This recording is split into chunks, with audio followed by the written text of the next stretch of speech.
This is Rolling to Die, special episode 89. It's a Gundam!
All right, guys, girls, and squirrels. Oh. This is Rolling to Die. I'm your head game master and DM, Henry, also known as Mayhem the Heart's Mace. Hey, how you guys doing today? This is Rolling to Die, and this is episode 89. And this is our December special episode. So for this month, we're doing unique D&D. So on that note, I'd like for everybody else to introduce themselves. We have our special guest that's just chilling here tonight, playing other games online, pissing people off. Would you like to introduce yourself, my friend? I'm Bob the Builder. Can we fix it? Nah, it's fucked. Close enough, but it's sent up.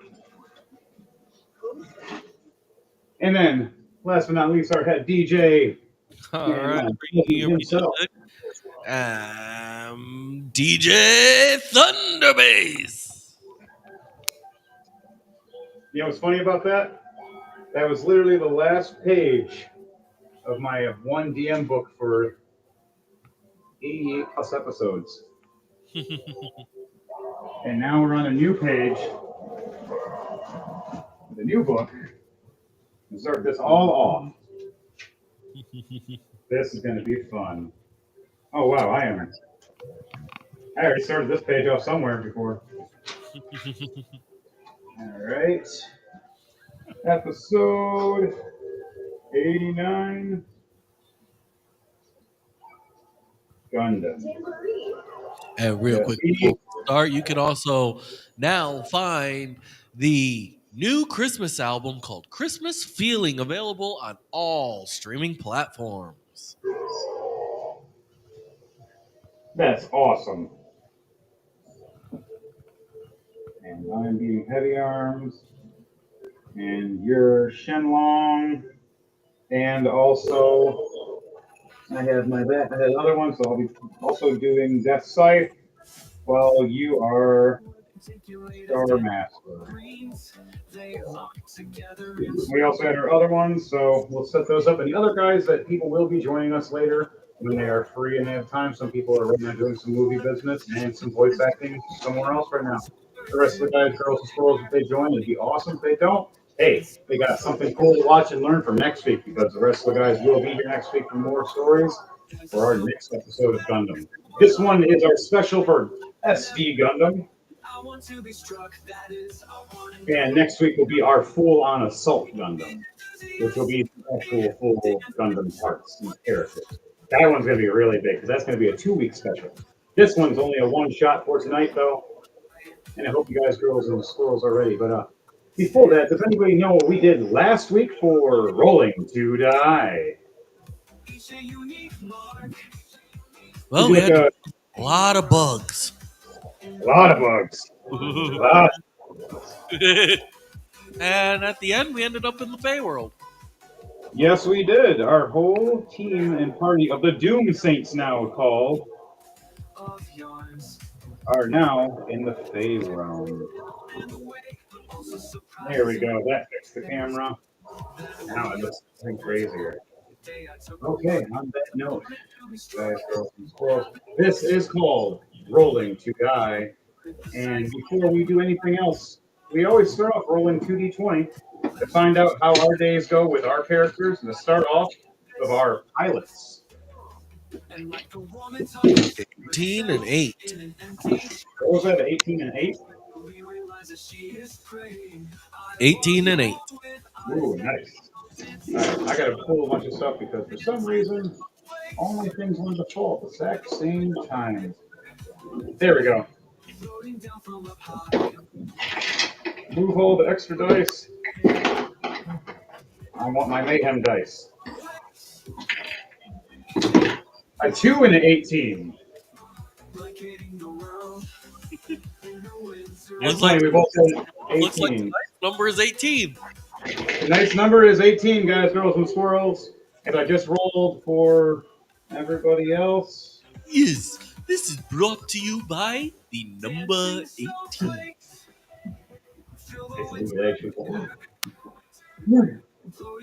And on that note, for Rolling2Die, everybody,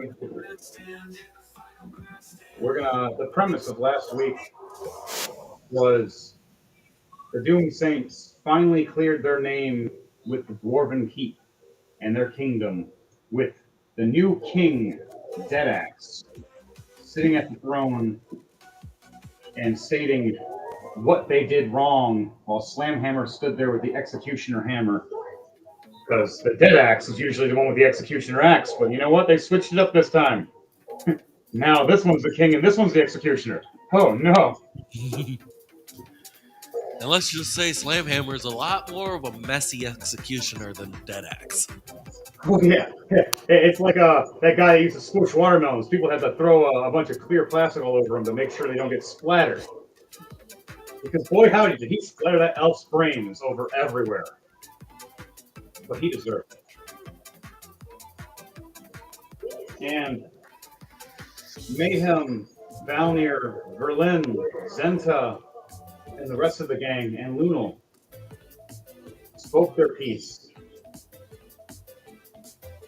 Was correcting themselves from the dwarves and apologizing accordingly, making sure things were done right, as something tragic happened and these large and gigantic insects from this demonic creature from another realm summoned and brung them all forth.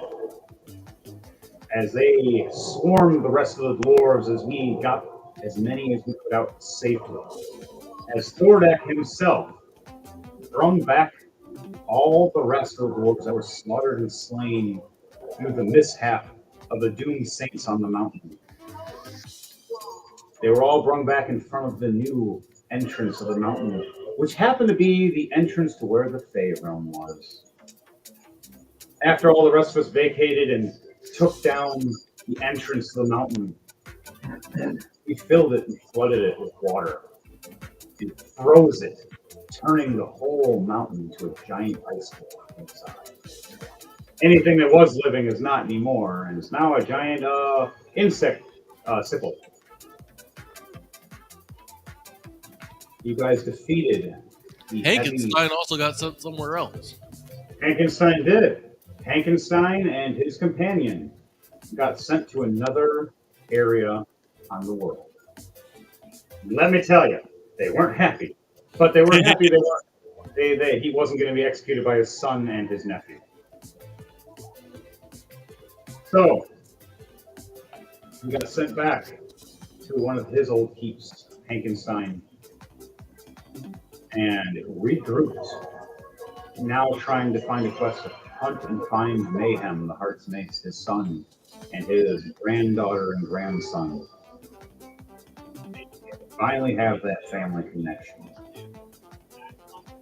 After realizing he was not going to stand down, Mayhem and his cousin, Valnir Nighthammer, stood their ground taking them both on at the same time, 2-on-2, until Valnir has a smart idea using his Well of Many Worlds.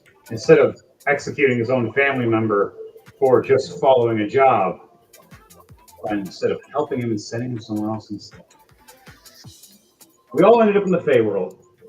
Lunal showed her special gift of these magic door handles to a giant 3-pronged mushroom-looking mountain, you would say, that turned into an actual giant spider with mushrooms growing off its back that are gigantic. Like, this is a colossal spider that was a couple hundred feet wide and probably 70 to 80 feet tall. Not including the mushrooms on its back that made him a couple hundred feet. But it's now our moving fortress for the Doom Saints and the Dwarven Kingdom. They're moving across with this giant spider that is now controlled by Deadaxe, with a succession of animal handling, as well as the royal keep. As they hung and hanged people that were naysayers of Deadaxe and Slamhammer. The rest went on their way respecting them as a year went by. And in that year, we'll tell what happens at next year, when it is 2025. All right, guys, girls, and squirrels. That was the synopsis of what happened for Rolling2Die for the year, as everybody worked together and survived, and we'll come back anew. Until then, we're in a different world. You could say it's maybe the future of this world, thousands of years from now, or it's the past. This world could have changed many times over. Nonetheless, us sitting here in our cockpits, my character's still going with, I'm going with Mayhem Crucial. And that's what he's called, is Mayhem Crucial. And he is a pilot that is a mercenary, well known for his gunning support in Daka Daka, with his wife and his cousin and his other friends that go on missions. At one point in time, they were paid by the GM Army to help them, but the GM Army never paid them. The GM Army sent them on a death mission, hoping they would die after succeeding their mission, taking on the Zeons and destroying their main base.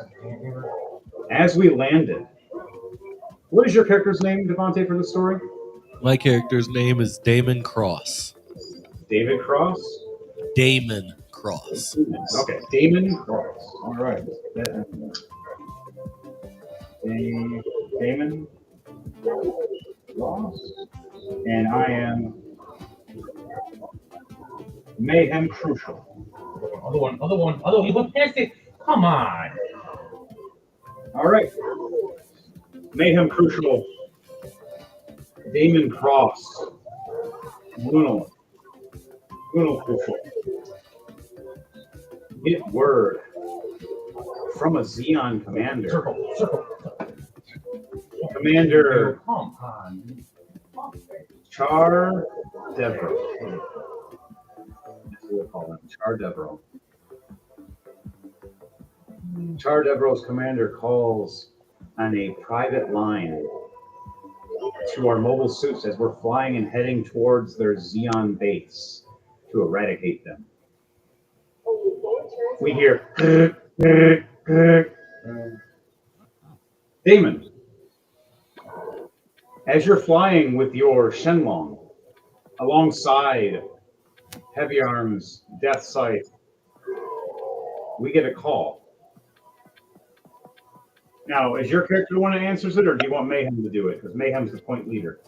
But I'm the one that sits in the back. I'd say have Mayhem do it since he's the leader of the group. All right. Mayhem answers. Which now I got to roll because your charisma is going to be your communication. Yeah, that's another reason why. With a -1 charisma, I don't think it would be a wise idea that I answer. Yeah, I got a 5 surprise. Wow, that's wow! I just watched a D20 jump on top of another D20 to get a 7. I've never seen 2d20s do that, where you roll them and one bounces on top of the other one and just lands on top of it. Okay, I'm going to re-roll it. I've never seen that before. I don't know if that counts. All right, 14. 14 plus 5, a 19. We're flying through space. We hear, and we're almost heading to the planet. I hit the speaker, which connects to all of us. They see all three of our faces. See me with a half mask on, half my face. Kind of looks like a gesture. And the other half is my normal face. It just looks pissed off. We look down and we hear from Char Devro. I got word. You're sending to my base. Do you know the GM Army? And you're a mercenary being paid by them. Do you know what your job is? Do you know we have innocent people here in this country? We are a mining colony. The GMs forced us into slavery. Our families are withering one by one. They left this planet to rot, and all they want is the final supplies. But we're going to give them to them. We're going to give them to them our way, the Xeon way. We use that metal to make our own machines to fight back, so our colony can survive. We would ask free mercenaries to work for us. We may not have much, but we have people down here that are willing to grow and learn. We don't want them slaughtered. You guys believe in second chances. Would you give us an opportunity? As he asks all three of us, what do you guys say before Mayhem answers?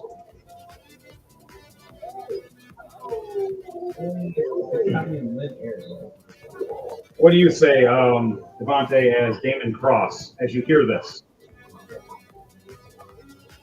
Yes, we're heading to the first checkpoint. We have to hit 2 checkpoints altogether before we land. So, what is it that you say first, Damon?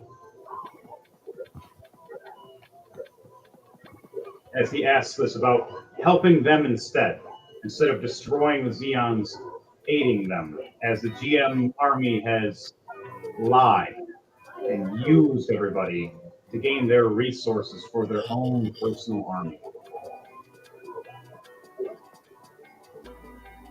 Technically, you're talking to your... I don't really know what would be said. Oh, yeah, you're a mercenary type character. You know the jobs, but you also hear him pleading about there's women and children down here, and that he's trying to do everything he can to make sure they're protected. And the GM army has sent a death wave prior, and barely anybody got out last time. All he has left is just the innocent people and only a few soldiers left, as he is explaining to us. And they're coming with an eradication squad even after they sent us. Now that he said that, you catch Mayhem's attention in the screen, and his eyes light up. And Lunal, as Lunal's hitting the communications going, they are sending someone. They're sending another base. They're sending several suits, all high advanced. Why did they send us then? They don't need us if they're sending an eradication squad. What was the point? Mayhem goes, I think they wanted someone to put for the blame. We're just mercenaries. If we showed up and eradicated things and they came here destroying everything, they could use it as propaganda. We were attacking them. We destroyed everything. And then they killed us because we destroyed them instead of having peace. They don't want peace. They just want to use it as propaganda for their war. Mayhem looks over and looks back at the charts and sees the scanning and realizes there are a lot of children and women on the planet they're about to land on. As you guys reach the second marker before you start getting to the destination. As our suits are flying through to the atmosphere and our suits' armor is heating up from the heat of the high velocity and density of the planet. I want you to do a perception check with advantage for me, Devontae, as your scanners are maxed out. Same for me and same for Lunal. Nat 20 for Lunal. Right, Mayhem got a 12 plus 6, so we got 18. What'd you get? Nat 20 plus 1, 21. Nice. So Luna with a 24, you with a 21, and me with an 18. Both of you vote with a nat 20. As we come down, you look on your scanners, and you see where their old base was before they moved it. Ruins, destruction. A bunch of GM Army soldiers and machines destroyed, and Xeon destroyed all around. You've seen buildings and even a hospital devastated by a GM soldier that was landed right onto it. You realize that you see the scans picking up different life forms of different sizes of women and children and adults and men, soldiers. As the scans are popping up on your screens all around you as you're flying down as the heat is hitting the machine. While the heat is hitting the machine, I need all of us to do a constitution save for the heat density to make sure none of us pass out while flying down through the atmosphere to the planet. You do a constitution save with advantage, please, because you have a specialized Gundam. All right, Mayhem got a nat 20. Thick armor. Moon got an 18 plus 4. All right. She got over 22. What'd you get, Devontae? What are we rolling? It's a constitution save. Your mobile suit is increasing in heat, so the cockpit has just jumped from 75 degrees to 115 degrees. And is rising all the way to 140 on all of us. Okay, so just a regular constitution save then? Your constitution save with advantage because your mobile suit is made of Gundanium.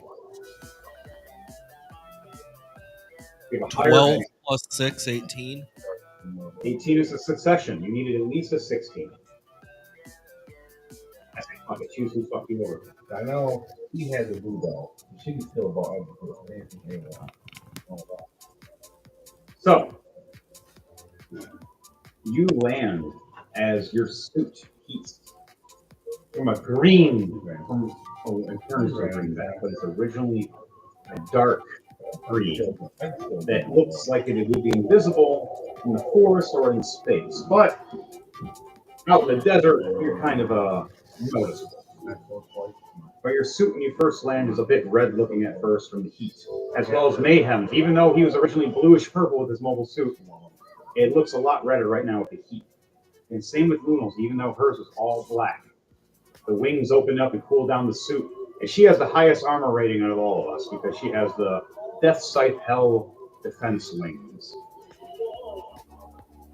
Mayhem is their Daka Daka. And you are a jack of all trades, Devontae, with your pretty much everything. You have your close range, medium range, and far range. I just have far range and close range. Technically medium too. All right. On that note, we land down on the desert. As Mayhem states, we'll talk with you. I would like to have a chance to know the truth so we don't have war.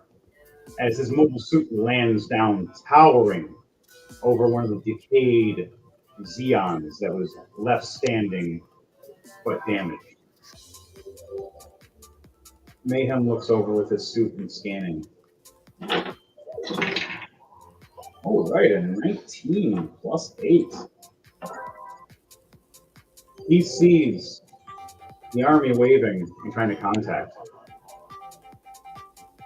He heads over there with his mobile suit and lands down slowly and quietly near the water and a small building that's left with an underground base with a bunch of terrified people. As Char Devro walks out with his red uniform, his yellow symbol on his chest, with his red pike. He looks over. Now, Char Devro, do you want to say something or do you want me to say it for you? Go ahead. All right. Greetings, mercenaries. I read the information. You guys know what's going to be coming here soon. I assume you know what's going to happen. As Mayhem looks over and goes, they're trying to set us up. I don't appreciate that. They didn't even pay us. They said they would do it after the mission, and I didn't believe them. Char looks over going, In that way. Come on. we don't have much, but we have honor and respect. And we will always be appreciative of you. So perfect. We only have this little bit of gold left. As Mayhem gets out of his mech, and so does Lunal. Do you get out of your mech too? Yeah. All right, we all have our mechs drop down to one knee apiece. Our mechs, how does your mech drop you down? Mine is going to reach his hand out to his chest and have it land into my hand and put the hand down on the ground. What is yours going to do? Or are you just going to jump out in a really cool way? Mine basically goes down to a knee but lowers his chest down as low as he can. And then opens with a hydraulic system moving me out enough to be able to jump off with ease. Yeah, so you drop down to your knees with your Shenlong custom. You lower down your chest as you see the opening part lower down. And steam and smoke spews out, cooling down the metal around you so it doesn't hurt or eat you up. Lowers down as a ramp slowly drops to the sanded ground for you to walk down the ramp. Lunal, her Gundam stands there tall as both Shenlong and Heavy Arms are kneeled down in front. Deathsight stands tall above both of them with the wings open, covering them, looking like there's only one mobile suit instead of three. Just in case. As her cockpit opens up, and she jumps down with one of the gravity ropes and lands down with it hooked to her foot in her hand as she lets go as it goes back up. All three of us walk and approach Char Devro. Lunal sees Mayhem reaching for the gold. As she slaps him in the hand, goes, no. You know our rules. Innocent never pay. And she looks over and realizes there's a lot of innocence here. As she sees medics trying to run and make sure people are okay. And she goes, we're not supposed to be this war. This war wasn't supposed to happen. These people will turn into slaves and have to fight back. What happens if we don't? Mayhem looks over and agrees. We don't need your money. You tell us when they get past the first marker, and we'll prepare ourselves. Once they get to the second marker, we'll stand next to you. When they land, they'll learn their lesson if they do not back down. What do you say, Damon Cross?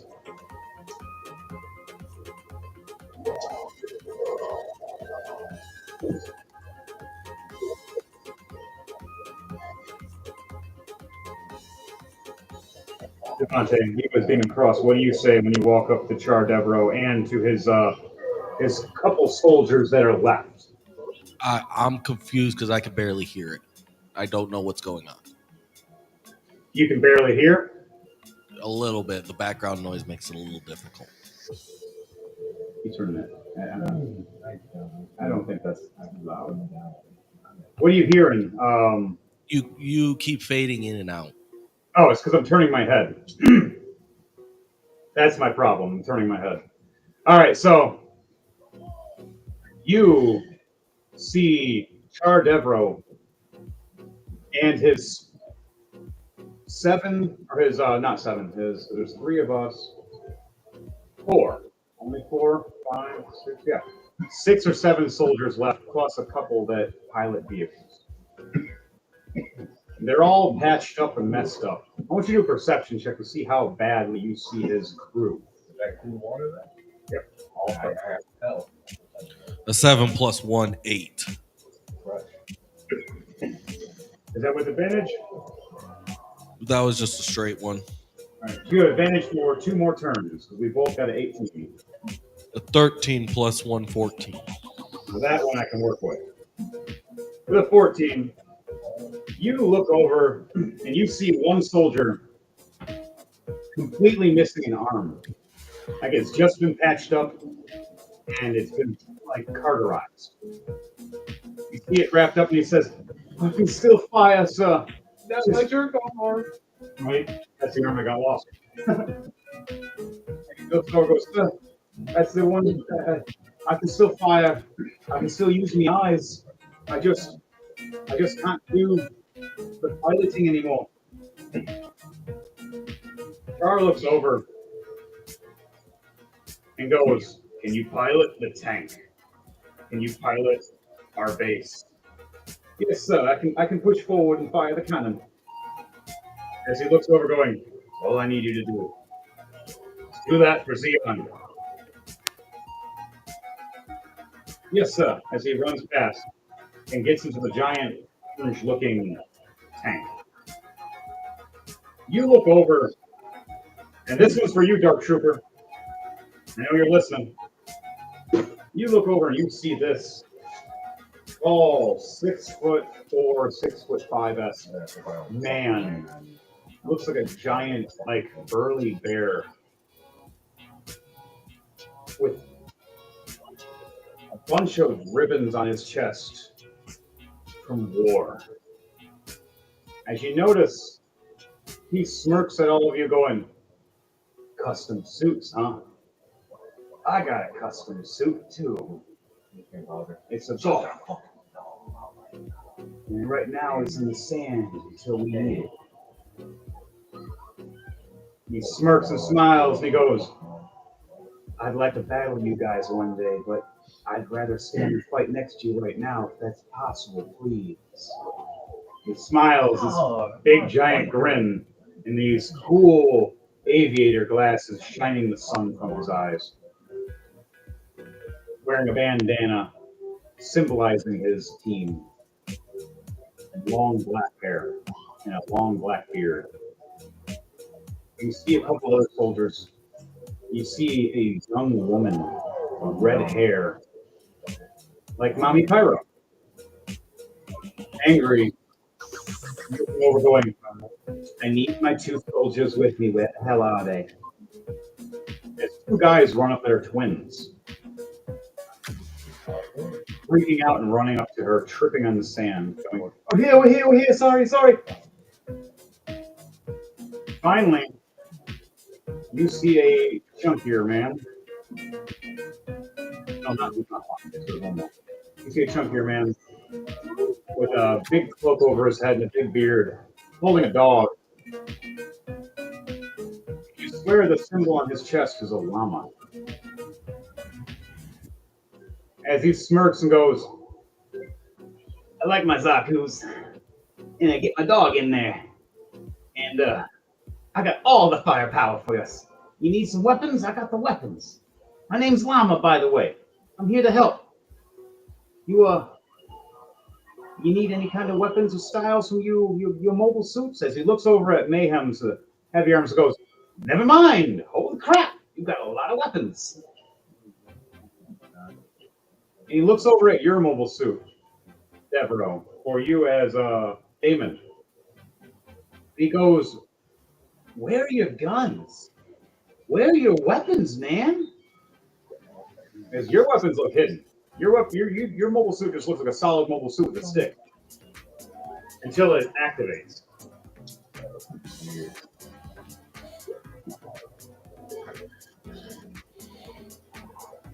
What's happening? So, All Damon says is, "They're there. You just can't see them." he looks over at you and smirks and gets real close and goes, "You're the sneaky type, aren't you?" You could say that. I got something special then for you. You can equip into your suit. As Luna looks over, going, I thought I was the only one that had one of those. As Mayhem looks over, confused, going, what are you guys talking about? You see Llama walk over to this cart and pull it to you, even in the sand with its tractors.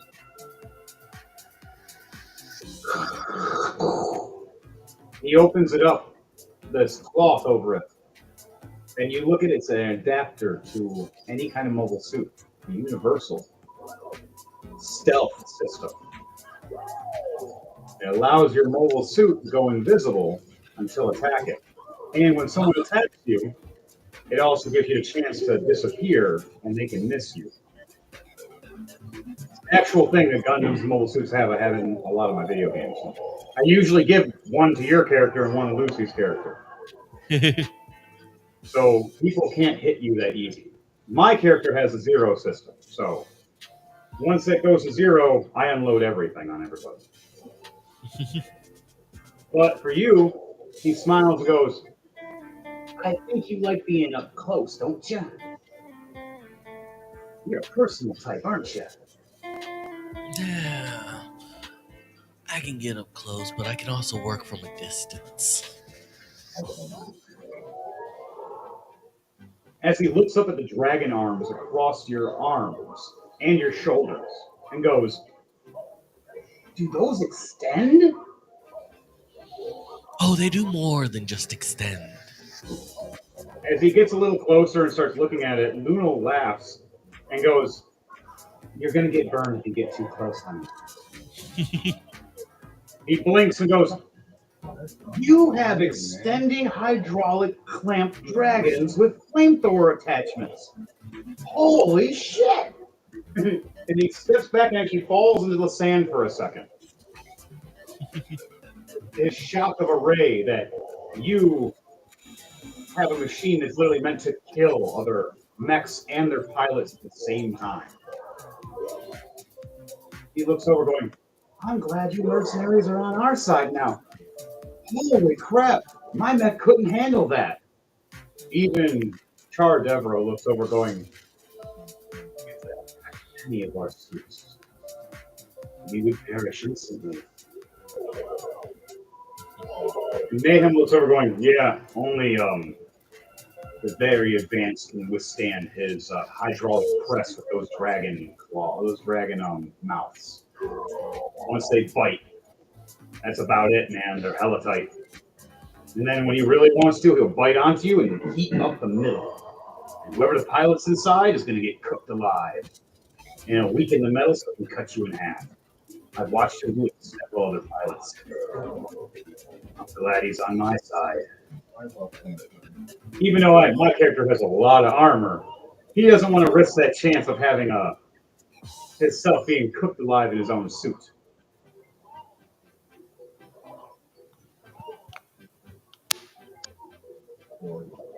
Is there anything you would like to do before we go into a turn initiative, Deborah?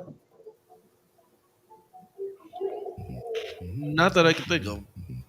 All right, so I'd like you to roll a turn initiative with me. 10 plus 5, 15 for Mayhem.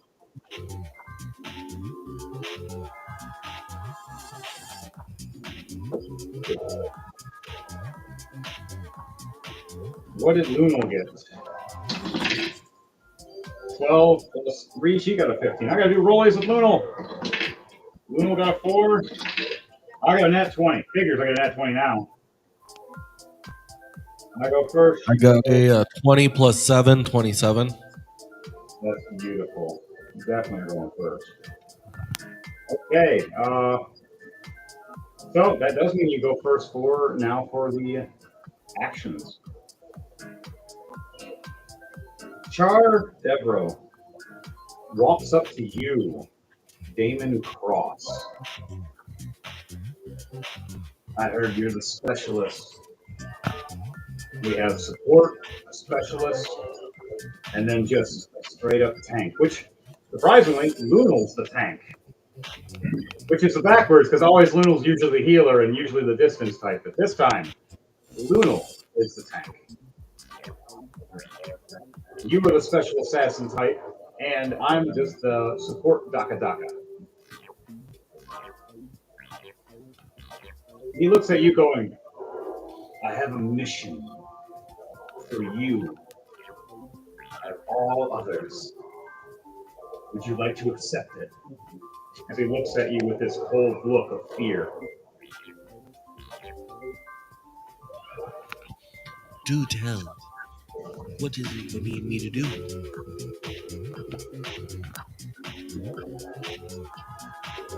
They have a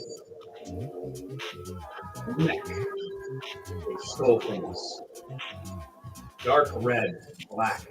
They transform into a two-headed dragon with a big green beam that can slice through a whole column.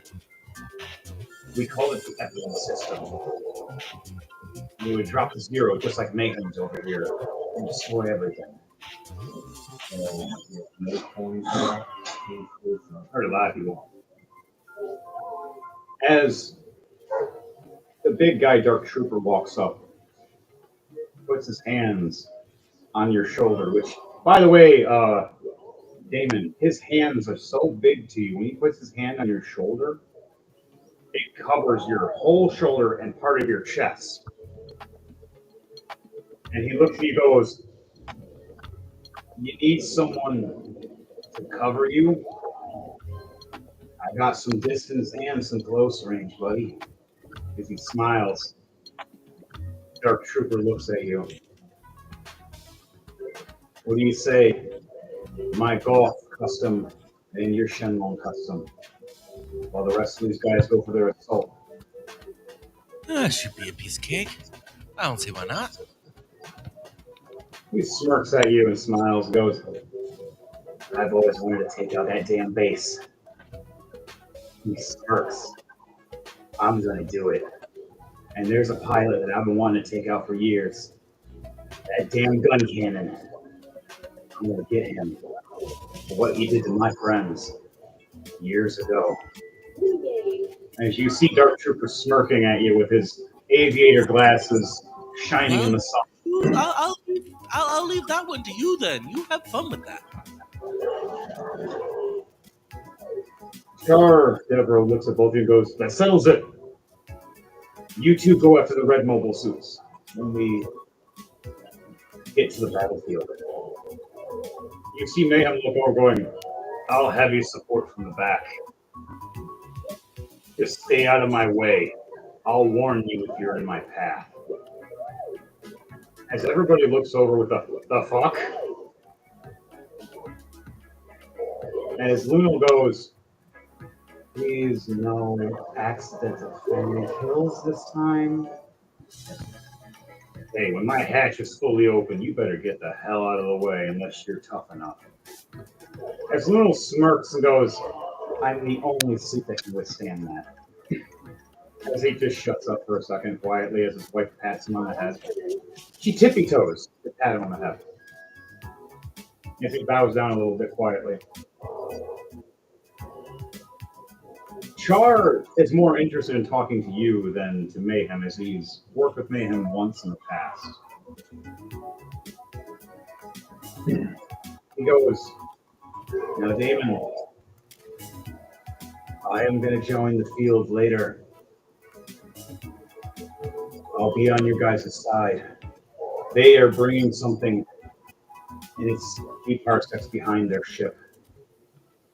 I'm trying to get the last of the, how can you say, parts and scrap that we had from the other machines destroyed, put into this new machine. Once it's ready, I'll inform you. Just clear a path so I can land. All right, doesn't seem like so big of an issue. Should be easy to take care of. He smirks at you and with not a excited look, but more of a, how the hell is he going to do this? Like, huh? It's easy for him. As Mayhem and Lunal look over, going, you have no idea what we've done. Just our 3 mechs alone. done more slaughter than your army. And he just looks over going, I've heard the stories. I know they're true. I was on the other side of those. Brought a lot of my men back then. Hey man, I didn't know what side was what. It was my job. I got paid. He looks over going, I hope you know all those people harm us. You killed. Mayhem steps back quietly. And for once, even you, Damon, you've worked with Mayhem for 15 years now on missions. As when you first started off, you started off with a basic mobile suit, just like you did. If you walked around with a basic Sergeant Leo class, and you walked around with a Space Leo class, you guys back to back many years. You knew he was fearless in battle, but he was always keen on not trying to take out the innocent. He's always keen on trying to protect the farmland, as he was with the farmer.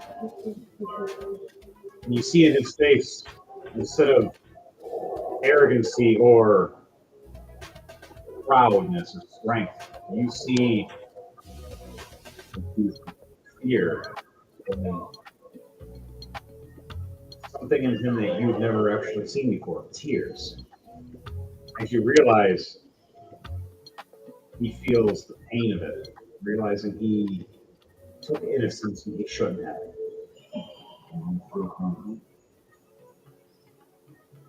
What do you say? Anything to coax him or to help him or calm him down, or do you just stay silent? I just stay silent. Damon, with his stoic look, standing there in the shadows behind him, watching Mayhem, you just walk away back to Char. As Mayhem gets coaxed and talked to by Lunal for a minute to calm down. As the other troopers walk up to him and explain it's okay, as long as you help us now, it's all that matters. The big dark trooper guy, though, walks up to him and grabs him by his head for a second and lifts him up about a foot. My brother was in that war. Just joking, and drops me. I have a sister. Fuck off. As Mayhem shakes his head, goes, I deserve that. Oh, you got a big hand. And he looks up at his mobile suit and goes, but my mobile suit has more DACA. The Dark Trooper looks over at his mech and looks over at Mayhem's and goes, got a lot of miniguns. Should see my missile pods. Oh. As they brag and boast. You have one soldier, though, looks disgruntled. Like he's been hit in the head and he's not really focusing right. Walking out of the medic bay. I want you to roll a perception check to see how much you see. Devontae. And this is still with advantage? This is the last room advantage. All right. 13 plus 1, 14. Okay. 14. You see from the sleight of his hand reaching down, unholstering his pistol. Hand over one eye as you see it wrapped over with blood trickling down like he lost his eye. Shaking his head and trying to point it at us. You and Lunal see this as Mayhem does not, as the gun's being pointed right at Mayhem. Is there anything you say or do or react in the time? You have a pistol on your hip as well, and a shotgun on your back. Yep. And then you also warn somebody, and then there's Lunal as well. I'll let her react after you, because she rolled lower than you. Okay.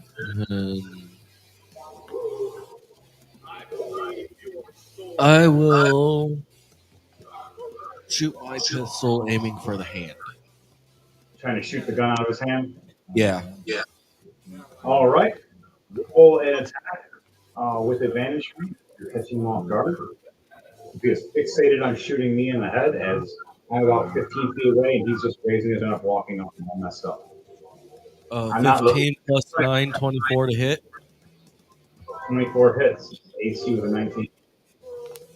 Right when he goes to pull the gun, even with the increased AC to being a 21, because you're precisely choosing something to hit. You shoot the gun right out of his hand. How do you shoot it? How do you explain how you shoot it out of his hand? Does it fly up in the air? Does it shoot to the ground? Does it explode and blow up his hand? I have the holster I have would be open ended, so the barrel would still be exposed. Now you're doing a hip shot. Yeah. Classic. I love Indiana Jones style. Just pow. And you hit the gun. It flies out of his hand, hits the ground. Bullet jammed into the hammer. Broken now. Useless gun now. As you went right through into the right spot. As it did explode, but it didn't explode in his hand. It got out right in time. The rest of the soldiers look over. Lunal's reaching for her gun.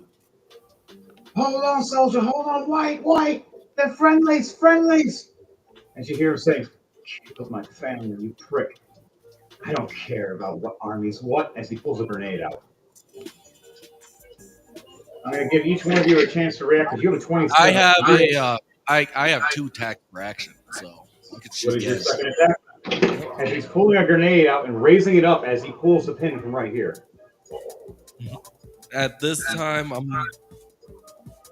so you said he's pulling it right by his head? Yeah, he's grabbing it right here. He's pulling the pin and about to chuck it. It's right I'm here, gonna right shoot now. the grenade right there by his head. All right. Roll for an attack. Nah, 20 plus 9, 29. Oh. How do you want to do this? When this bullet flying perfectly into this grenade right next to his head as he pulls it back to chuck it. So as I see him do that, it's like I quickly unholster it and I'm like, no, you don't. Bam! I gave you a warning shot. No more. You fire it perfectly and precisely. Right as it's in his hand, he's about to chuck it forward. The bullet hits. Slow motion. You see it expand out and explode as you're watching it in super slow how fast you pulled your gun and got ready. Everybody else sees woof, big old red mist of explosion. Everybody goes, "Holy shit!"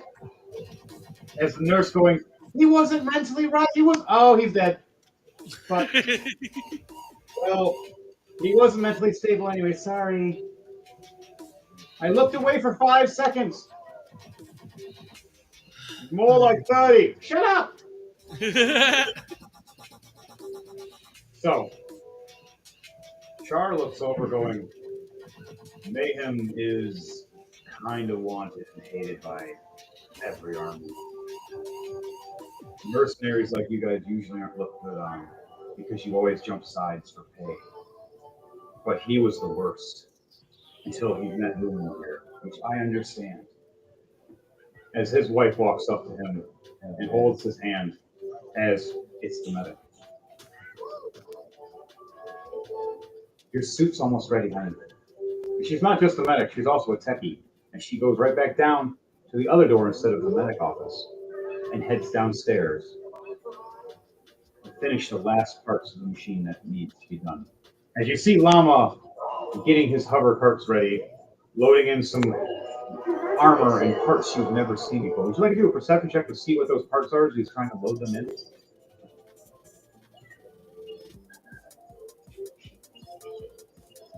Mayhem's going to look as well. A 10 plus 1, 11, so I pretty much just hit my passive. Okay, so you just see him strolling carts. That's it. Yeah. Mayhem, though, with a 6 plus. He looks over. Huh. Those are a lot of energy cannons. I think he's going to really fuck something up today. He sees the energy cannons, notices it's numerous. and a cooling system to make something big stay cool for a long time. He mentions it to you and explains it to you.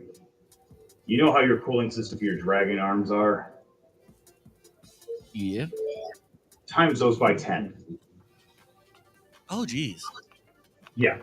Whatever the fuck this guy's gonna pilot is huge power. He took the scraps of everything here. I think we might have a winning chance then. Also, whatever the fuck it was would hurt if we were fighting it, as he states. But we would have got there early and just murdered everybody before we had a chance to use it. So we chose the right path, though. You hear a warning sign all around all of us.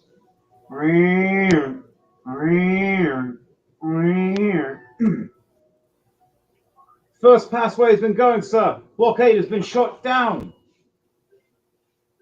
What do you mean? They didn't have a chance. How the fuck do you know? Because they're at the second blockade. As we realized, the first alarms didn't go off at all as we were having our conversations. I rolled for it and nothing happened. They already made it past. They're about to be getting into orbit soon if the blockade can't hold. That's going to give us 4 turns to get ready. I rolled an 8, but it's halved because of speed. So, you see Char look over going, I'm going to get ready. Can you guys get ready? We need people to hold off. We have the tank over there. Can you guys make sure it holds? If we lose that, we can't get off this planet. It's the only firepower we have right now that's strong enough for this white base, is our orange base. You see Mayhem already running to his heavy arms. Jumps up on the hand as a hand raises up and puts him in the cockpit. You look over and see Lunal standing on her foot rope, and Lunal gets pulled back up, back into her death site as the alarms are going off. The second blockade has just been shot down. I get back into mine as well. All 3 of our eyes of our mechs glow green and light up. Well, you know what? Because it's a custom Gundam, what color eyes does your Shenlong have? Like, I want to know what the color your actual Shenlong looks for me, is what's your paint scheme and your eye color glow, and your beam weapons glow is. The beam weapons glow is like almost like a salmon. Okay, so it's a salmon now? And the where the blue marking would be on the original would be gold, and the eyes would shine yellow. Okay.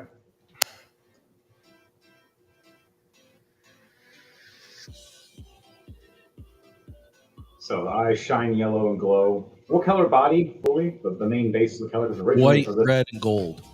White, red, and gold. Okay, so mostly red with a white outline and golden trim. As you see it stand up, the eyes glow fiery orangish yellow, like your eyes are on fire when you look, like a dragon's eyes. As even the eyes on your arms and on your back, that are your dragon extension arms, all glow the same color.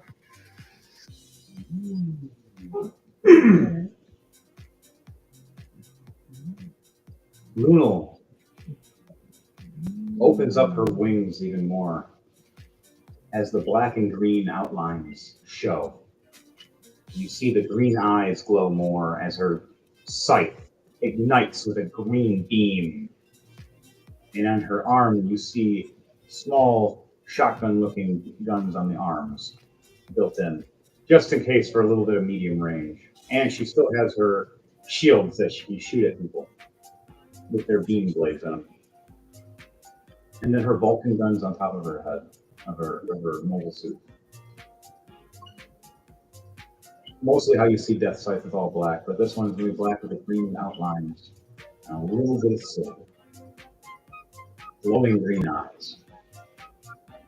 As when it opens up its wings, you see it kind of shimmer in light for a second like it was invisible. And then it came back. That's the stealth suit. As yours just got locked in, as you hear Llama going, "All good, buddy! Push the button! It's that weird looking teal thing. It has a llama on it. I'm an asshole. Everything has a llama." He walks away. You push the button. Push the button. You push the button. You notice your suit goes kind of translucent.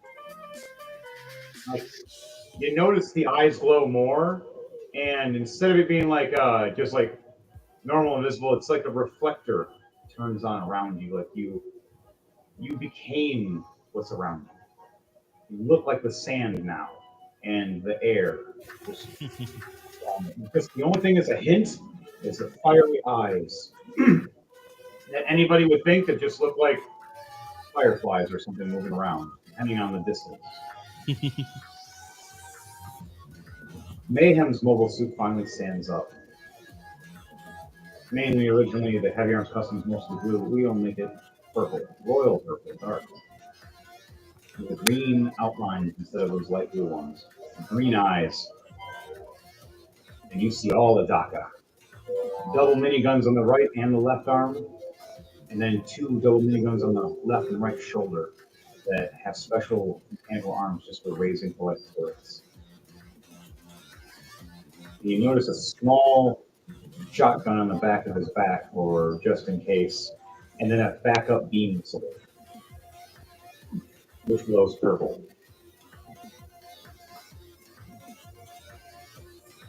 Our suits raise up as the orange tank flies past. Come on, get on!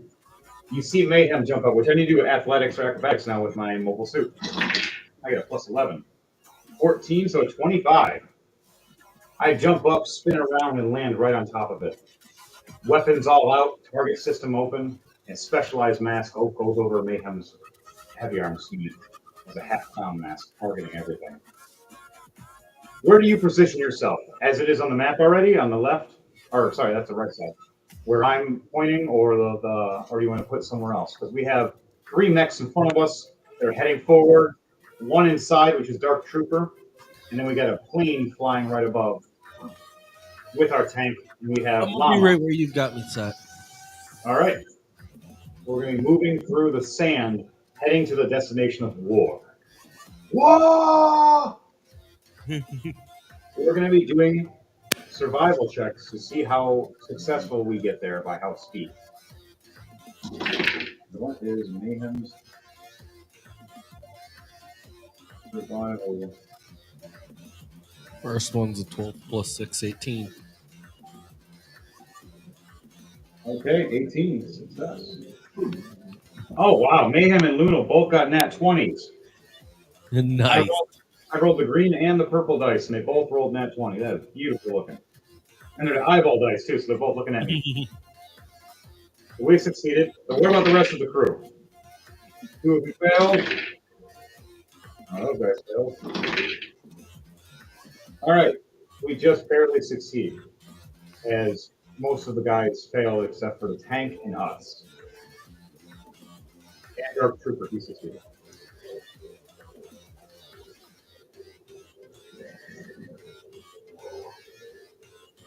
One more survival check to see if we make it before they do. Oh, this time for me, it's a 4 plus 6, 10. Gun and Luna succeeded with a dirty 20 and a 21. An 18 in there for and a 13 with a 5. So that's another 18, so another 23 with that one, and an 18 for that one. All right, we succeed. We make it there before the white base lands. We have time to prepare. We have 1 turn to prep. What do you want to do with your Shenlong the prep. Mayhem is going to stand on top of the orange base and load the guns, and he's going to aim his targeting system up in the air. Right when he sees the white base, I'm going to give a hatch full open, and I'm going to just dock as much as I can the first 10 seconds.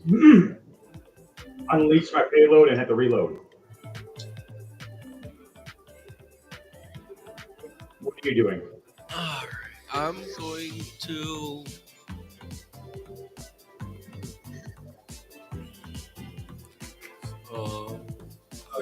where exactly on the field am I? It's hard to see. You are the far right character. Hang on, where's my laser? Laser! Let me go get my freaking laser.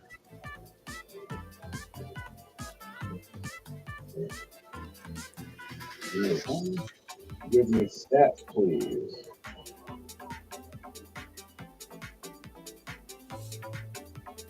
There's the laser. Okay. You see the laser?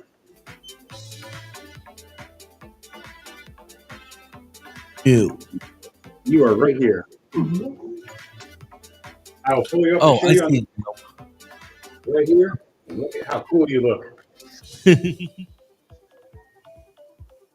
It's the original look of him when he is Shenlong on this waltz, which is technically Ultron for some reason, but it doesn't make sense why he changed his name twice for some reason. We're going with Shenlong because Shenlong was the original. Plus, it sounds cool. Okay, so... we'll copyright to that. So yeah, you're right here, next to the base. We pull in. You see the front hatch open up. You see Dark Trooper pulling out his custom minigun with missile launcher at the bottom. Kind of like a grenade launcher and a minigun connected. You see a saw connected to it as well. So just in case someone gets a little too close, he turns it on. In his right hand, he has a heat sword. And he also has his extension whip to pull you in or zap the hell out of somebody. And a couple extra missile pods on his legs for fire. But for you, you're positioned in front of the orange base right now. You like to be set up near a rock or behind the wall? I was going to say I'd like to go up towards that wall. Right. I'm going to stay on the ground for now and not hover until it's time. Yeah. You stay on the ground and do a stealth. I want you to do a stealth check for me.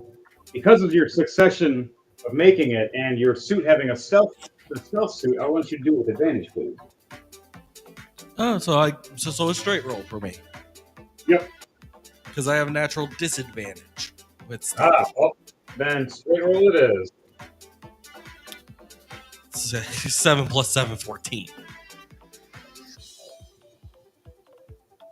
Was it what? A 14. 14. You can still kind of be saw and seen, and their scanners will pick you up once they get close enough. Right now, they don't, but they will. You feel, your character, though, feels like you're stealthed out right now. Now, do you want to have a weapon ready just in case? And which ones would you like to have ready? Your Vulcan guns on your head, your dragon arms on your back or your arms? I'm going to have the Vulcan gun from the Trident. All right, so the Vulcan guns and Trident ready. You have your Vulcan guns right at the top of your head of your mobile suit looking around. The second wherever your mobile suit looks is where you can fire. And I'm going to go to the other characters for 1 second before we have the first scout land. I can't think of nothing else. Ooh, nice. 19 plus 6. So Lunal. It's a sad, sad little song. Pushes her wings over her body. Just hides in the shadows, disappears. Right under the eye. This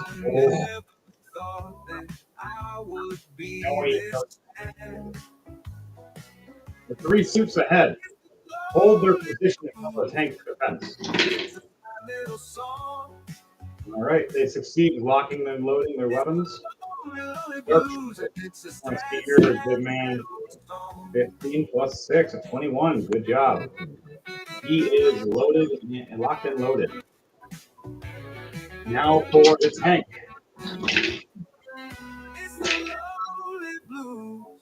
Okay. 3 successions and 3 failures. There's one guy left to tie it. Past 16. Tank loaded, the cannon's ready for fire. But 3 are going to have an issue. One rolled a nat 1, the other one rolled a nat 2. The last guy, he fell asleep.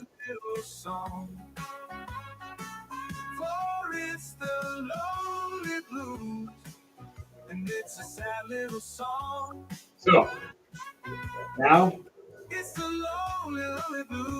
you, Devontae, I want you to roll a perception check with your mobile suit being the closest as your scanner starts going off. Goes, 14 meow. plus 1, 15. That's just enough to see. You look up and notice on your screen this little red dot, and you see out of the clouds from the red screen of your camera a small red, white, and blue looking ship flying down fast, targeting as it tells you on your system, your screen, target locked. Realize you just got targeted. It fires with a 19 as your AC is higher than that. Yeah, my AC is a 21 right now. And with your cover, it gives you a +2.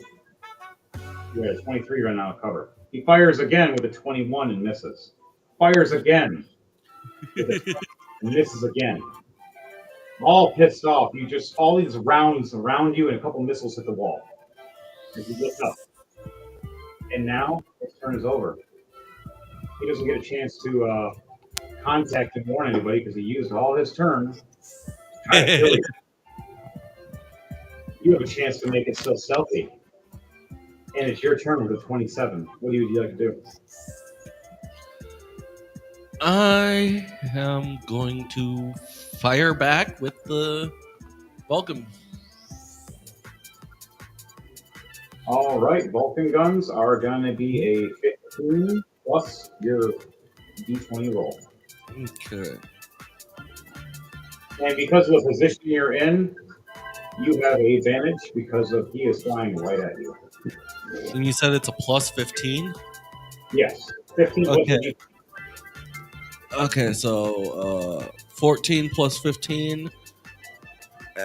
So 29 and 20. His AC is a 24. Very fast. And nat 20 plus 15, 35. How much damage for both of these? As it'll be, you roll a d20 for the gunning, and then you roll a d6 for how many times it fires. And then after that, it'll be a plus 10 per round. In the d6 that you roll. The first d20 was a 16. Okay. Second one's a 12. All right. So both of those get plus 10 for rolling after your d6. So roll 2 d6s because you fired twice. And one's a crit, so it's going to get double the damage. 1 and a 3.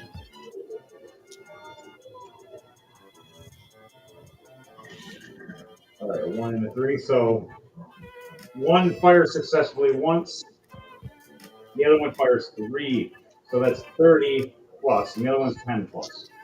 So 10 plus 16 and 14. So, and then for the other ones, it's going to be 30 plus 16 and your 12.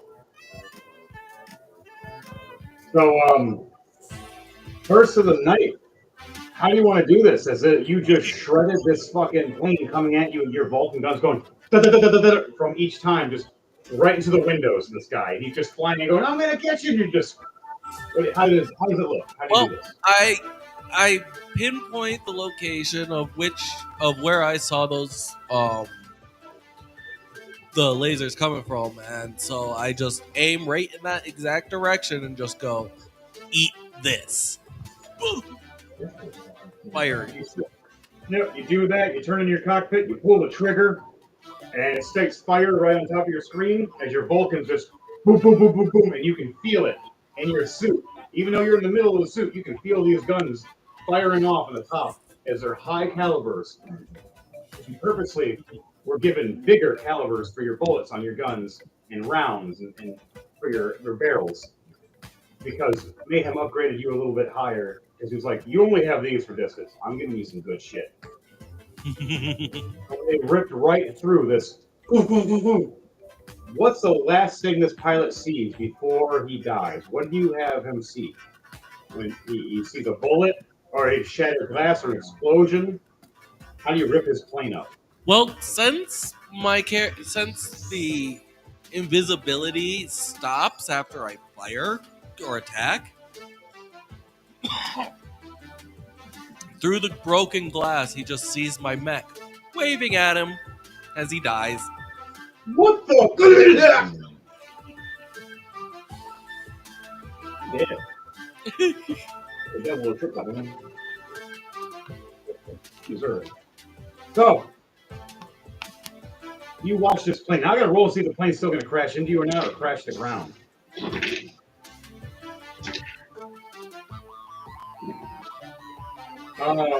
I need you to do either an acrobatics or athletics check to see if you're gonna dodge this plane. As it got a. I just rolled a rolling to die, nat 20 and a nat 1. All right, you get to choose how this looks. You want to just catch the plane? You want to slash it? You want to get it out of the way, or you want to make sure it doesn't hit any of your teammates? Since I've got my trident, I'm gonna stick it on the end of the trident and just chuck it. Oh, nice! You're gonna shish kebab this thing and just catch it like a fish. Right in the air as this plane's flying right at you. You ignite your trident and just stab it right in midair, and it just explodes right in your trident. And you just look back and go, "I was hoping to have more for dinner," and it's just gone. Big fiery explosion at the top of your trident. It looks like your trident's like a torch right now. So, your turn is you got one more thing. You got a bonus action right now. What is that you would like to do? My bonus action, I'm going to. I'm just going to turn around and let you guys know they're here. You hit the comms. You state to us you're here. Now, what you do is a communications check, which is going to be your charisma. Oh boy! So do that with advantage because you were first to notice. Oh, even with advantage, not bad, not good. 4 minus 1, 3. Oh my god! So that works good into my story. You hit the button for communications. Right when you hit the button for communications, your communications array screen goes. Everybody's. As we all get silenced from some kind of radio signal as the white base comes down from the clouds with this AOE effect, cutting our radio communication, and we have to use walkie-talkies now, which you, me, and Luno have. The rest of those guys have for themselves, but they're not connected to ours. You. So you have a walkie-talkie to your left of your hip. You want to grab that and communicate with me? Yeah, I'll do that since main comms are down. All right. What is your character state, and how do you feel? Like, are you frustrated? Are you freaking out? Are you surprised? Well, this is unfortunate, but it looks like they're here. It didn't take long, but they're here. Mayhem. I hear you, Roger. Scanners checking. Oh shit! It's a Gundam! Gundams! What? There's a shitload of them. Fire! As all you hear is him screaming fire as Mayhem's the first to unleash his round. You want to fire your rounds too? Off your Vulcan gun? Yeah. All right. I want you to roll with me to see who goes first. So rollies. Roll 1d20 and let me know what it is. Nice. 3. I got 18. You see Mayhem, right when he screams fire, just miniguns start revving up really fast. And just and missile pods in his chest open up and everywhere else just flying like hell. As you first see the white base get hit, but you don't see it get destroyed or explosions around. You see a force field. Explosions going. Now I want you to roll your guns firing. How does it look when you're firing your Vulcans? You just looking forward at it and everything, or are you trying to look at a pinpoint area? Basically, it's I think more of a targeting system. Yeah, targeting system pretty much where you're looking. So Yeah. the mobile suit, as you notice when you look around, it follows your head. When you turn your head in the suit, when you're in the cockpit, it follows and turns its head for you as you're looking. So where you look up, it looks up. So you see this white base coming down. You can see a wall of fire as it's flying through it. And it finally comes landing down as you're just going taka taka taka taka taka right through. I want you to do a perception check for me with disadvantage because of all the cloud smoke and everything to see if you see your target while this is going on. And you said it's with disadvantage? Yes, there's a plethora of cloud smoke and hail of fire coming from right above me. And then you want me to roll the gun attacks? Yes. And I got to roll for tank stuff because Mayhem did. I rolled 2 11s, so 11 plus 1, 12. All right, now roll 2d6s for me. A 1 and a 5. You fired 6 times. That's 3 each barrel. And just, well, technically 6 each barrel you're firing. Just you unleashed as much hell as you could. And it's a 14 and a 20. Plus the 15. Okay, so you sitting there. I don't know what it is. It likes that number. 67 damage for you, and I did 242 damage. But it was just the shield. We didn't hit the targets. The shield, though, is flickering horribly, though, as it only has 500 health. And we just wrecked over 300. And just saying hi. And that's not including, I'm not done yet. We still have the tanks. They still got to fire. We still got Llama. It has to fire. And Nami Pyro. Hits. Miss. One random missile from Llama. You just see this fly off out of nowhere and just hit the ground and blow up.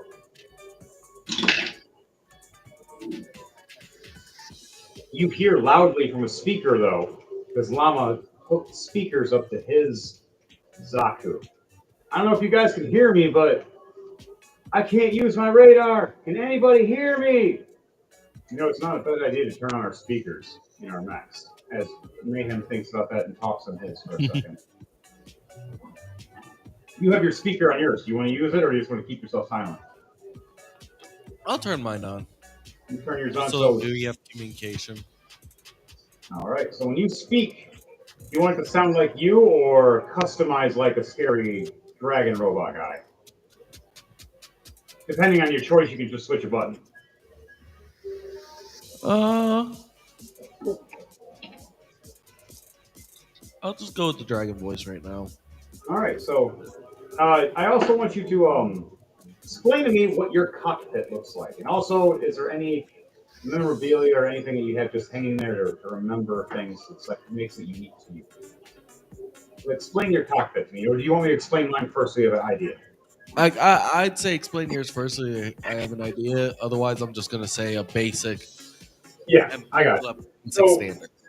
You see a chair that looks like a cockpit chair, but bigger and a little heavier looking, with purple and leather around it, and a cushion for being bounced around, and a belt, like like a safety belt or whatever, like a car seat belt.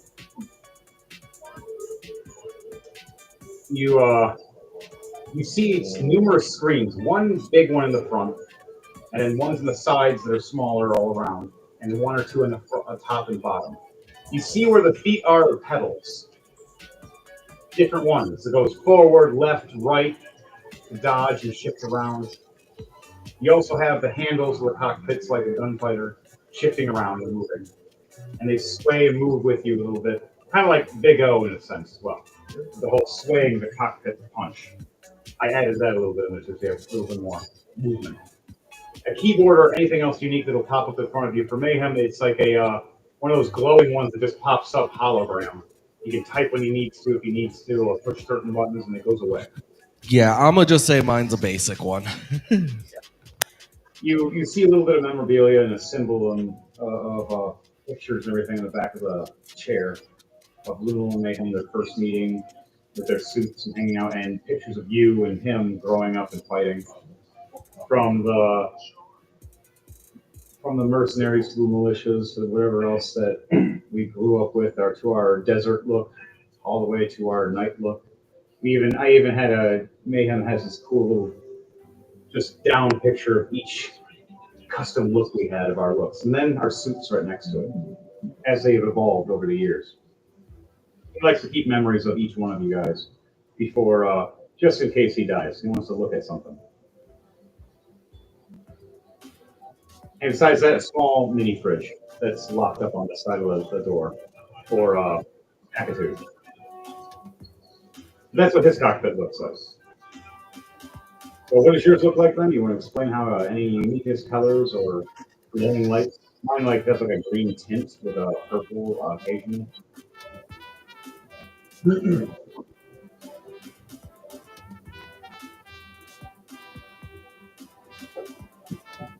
What would you like to explain for yours, Deborah?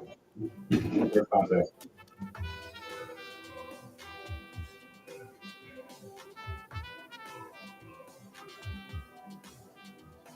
DJ, on your base. Thinking, I had to go do something for a second. He'll be right back.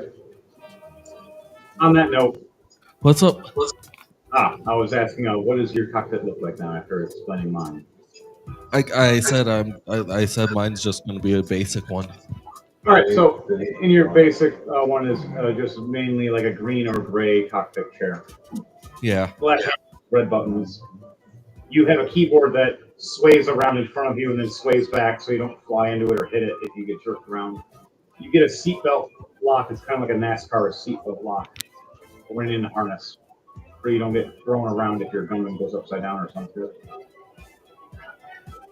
You have all your screens. You have one that's purposely cracked, like a memory. You always left it in there. You never had it repaired. You purposely did that.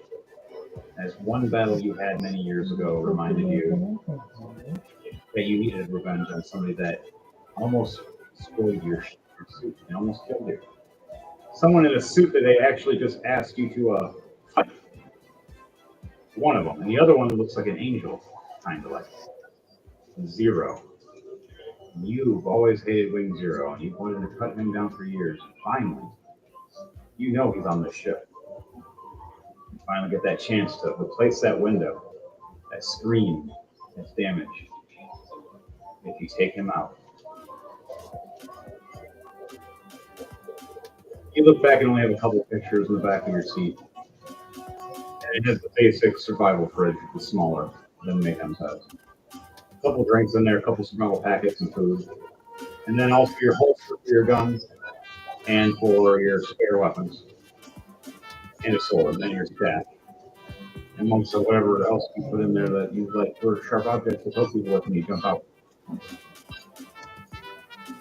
Two grenades are in the back too, just as backup for you, but they're locked up in a certain case so they don't bounce no boom. They're unique type anyway, so it's hard to turn these ones on. You know how. That's what yours looks like. Lunal's is mostly just neon green with black. And just little lights of purple hearts occasionally float around. She has a similar screen set like how Mayhem does, so just different color. And then has a hollow board like he does too. More advanced.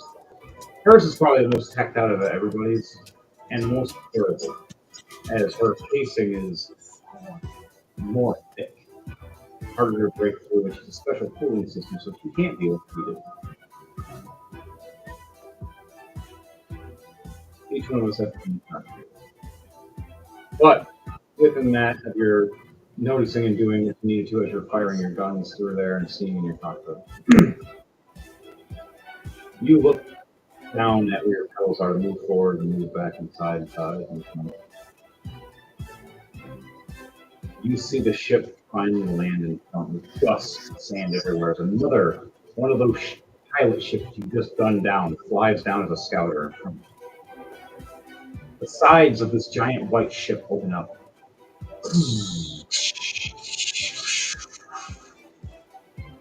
Steam everywhere as the shield is still flickering, still on, but just damaged. You hear on one of the walkies finally turning on the channel. We have our shields up for the orange base. Not as strong as the white base, so we have a 300 HP, they have a 500.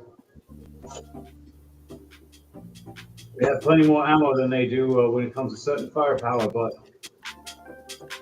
they got some beams that can just ruin our sky split. Watch those heavy cannons on the side.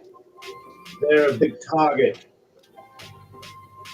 They're missile pods, but if they're heavy beam cannons on each side hit us, we're kind of screwed. Think of Wing Zero's cannons on doubled on each side of the thing. Ship cannons are pretty damn powerful. So it lands down in this dust storm.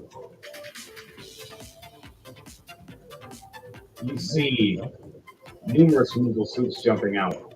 Several. I want you guys to roll a perception check for me to see what you see.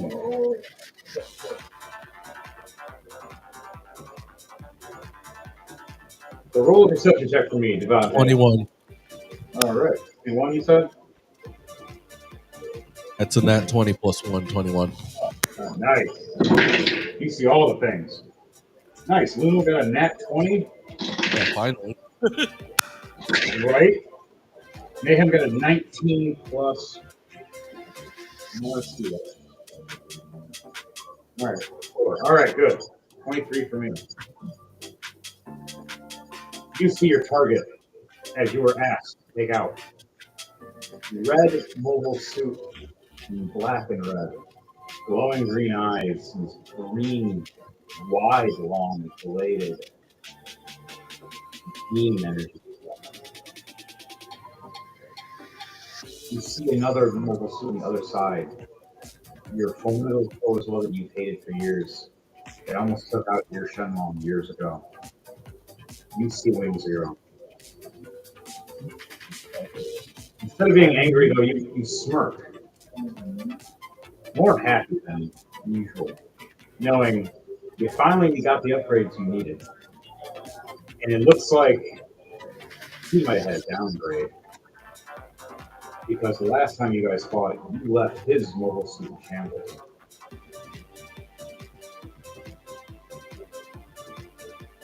You guys see as well a gun cannon walk up as a target. You see a sand rock. You see a M1 Gundam. And then you see a Shining Gundam! I believe there's another one over there. Yep. And then you see a horned Gundam. All land down on this base. And right when it lands down, the shield flickers again. You guys do. It is Mayhem's gonna reach his hell in a second, and then his turn is done, and Luna will do her turn, and then he goes right back to you, and then we get to have them do their turn after that, because you got the highest.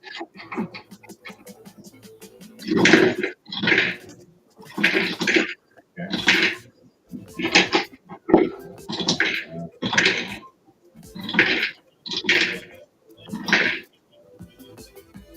182 damage. Mayhem does to the shield as you see it flicker again. You hear in the walkie though, I need time to reload. My miniguns can do plenty, but missiles, it's gonna take a minute.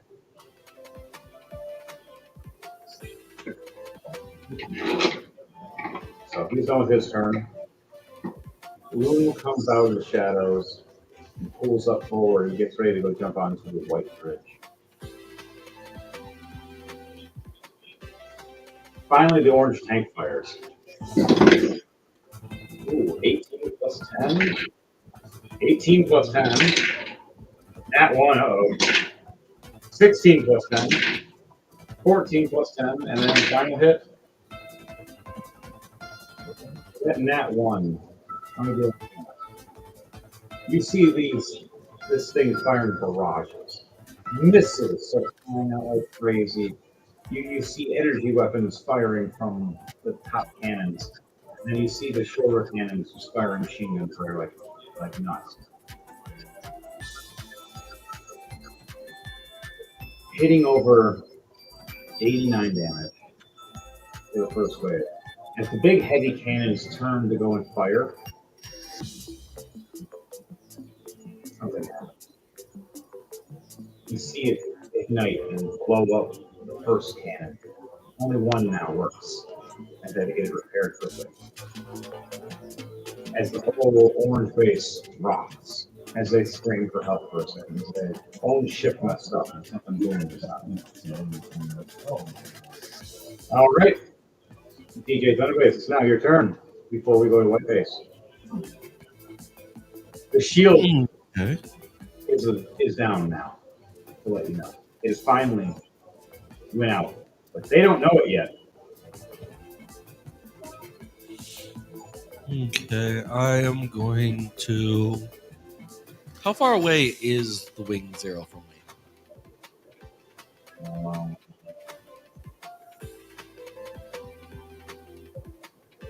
100 yards. Maybe a little more, give or take. Oh, I've seen in Gundam form that'll be you can move probably out. You double your speed, you can reach it. Or if you use dragon arms to get to them,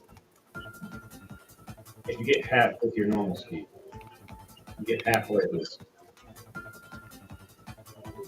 Yeah, because my character's speed is 30 feet. Yes, but that's your character, not your mech.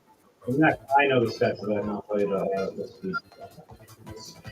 So for him, like 40, like 40 yard plus, nothing. Because they're 100 feet tall.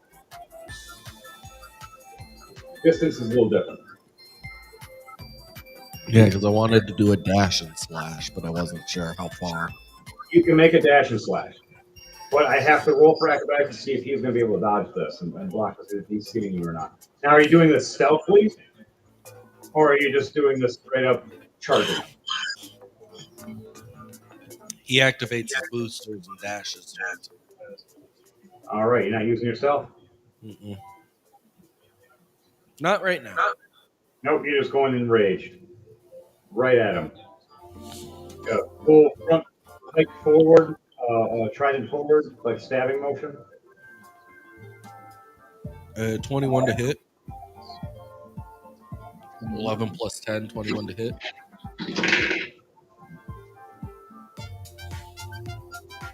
You just really missed that. But it gives you a chance to go for another swing. You got a backswing. Your trident does 2 attacks automatically. 26 to hit. 15 plus 11. 15 plus 10, actually 25. That's a hit. Well, you first do a big thrust. It flies back. As you thrust forward, you flip back, you slam down with your trident right after, taking a big chunk of armor right off the shoulder blade of the mobile stick, damaging a little bit of the left arm where he holds the shield. You're trying to raise it, and you couldn't raise it fast enough. How much damage are you doing? It's going to be a plus 20 for it's your fighter. Okay. It is 12 plus 20, you said? Yep. So 32. 32. Okay. So 32 damage right off rip. You see a big chunk of armor rip off. You see the mobile suit slow down a bit. The eyes flicker, and then you notice the comlinks back on for a second. What? Right. Your old guy that tried to kill you a long time ago. Hey, buddy, remember me? Oh man, I almost killed you that time. And then you and your friends ganged up on our party and almost killed us all. Died for Still you. look worse for wear. What you did to my mobile suit, you son of a... As it cuts off a link. You see his blaster charging up. His buster rifle. As he was meaning something special just for you. I want you to do either acrobatics or athletics to see if you're going to be swaying and dodging out of the way of this. As it's going to be a wave, not just a regular attack. He's just beaming around. And you are in the direction he's going. 17 plus 7, 24. 24 just barely makes it.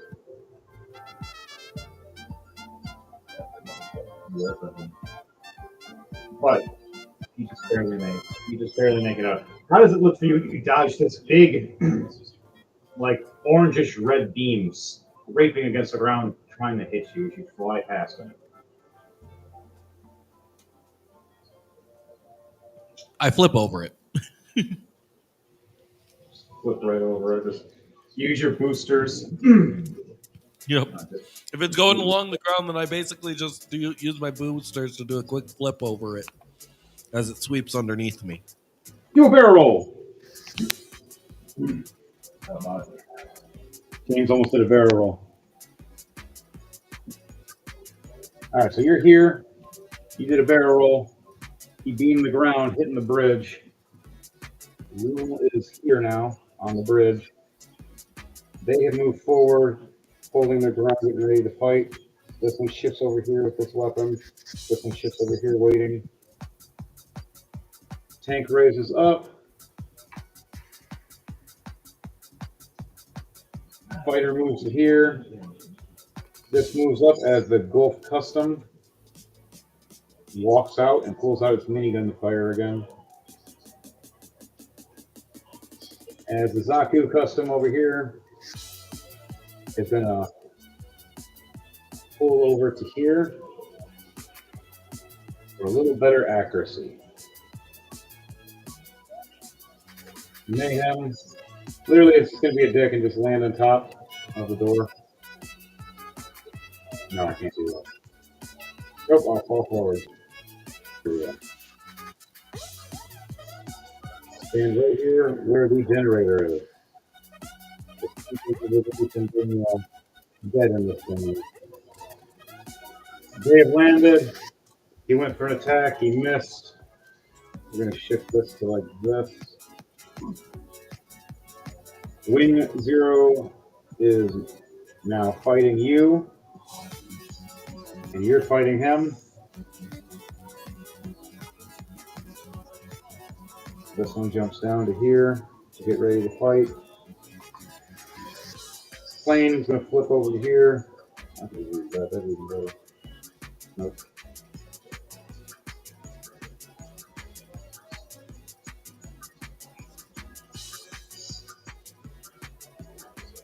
As their extermination squad is starting their roundabout.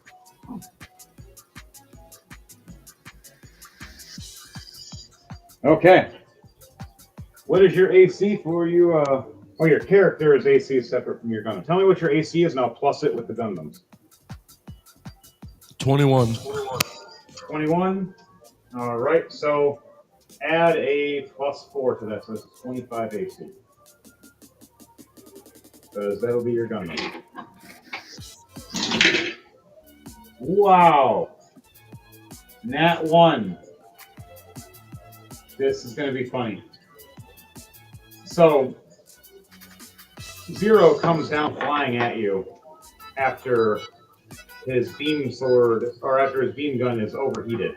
And he puts it down to his side. If he tries to put it to his side, he drops it right on the ground and smashes. It's going to take a little longer to charge now. He goes to pull out his beam sword, rolling a 4 plus 10. Misses. It's supposed to be more, but because of the fumble in that one, it was his 15 turned to a 10 for that. Now he's going for a second attack. He rolled a Rolling2Die. Wow. You rolled a nat 20 and a nat 1. But he had disadvantage because you have your stealth shield. As he goes to strike at you, you just disappear. How does it look when you do it? Like, explain to me how you disappear when the blade is going like this across, like an upward slash. It's basically going to be jump back as I make the Gundam throw up peace sign as I just go invisible.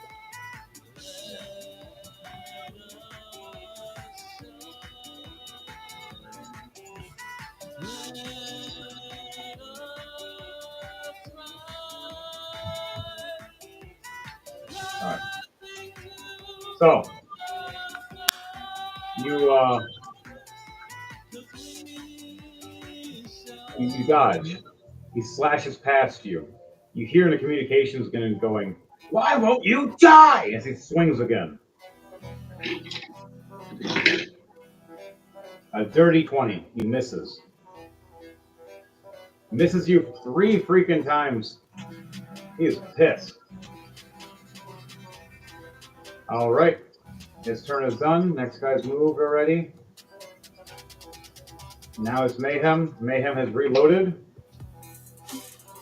Now I'm going to fire off at the first horned Gundam. Never mind. I rolled a nat 1. So, remember when I told you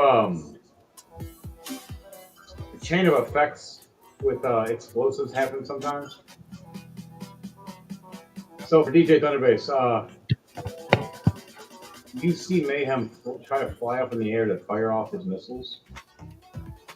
As one of them goes off wrong and hits the other one right as it fires. Oh no. You see Mayhem go into a big explosion for a second.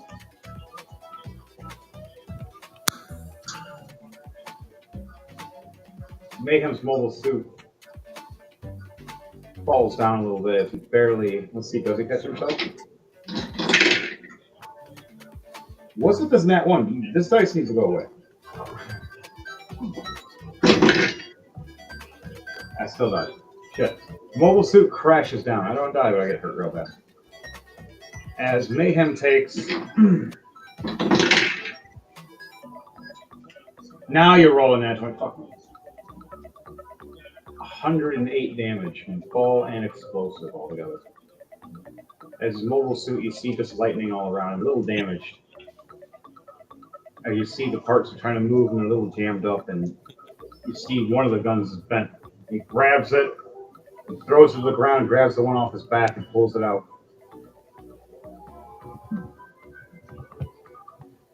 His turn is done. Lunal moves across the bridge more and attacks right at Wing Zero, right while you're distracting him. She's stealthy right now. 12 plus 15, 27. She just hits. And then a 12 plus 15 again, 27. Oh, damn.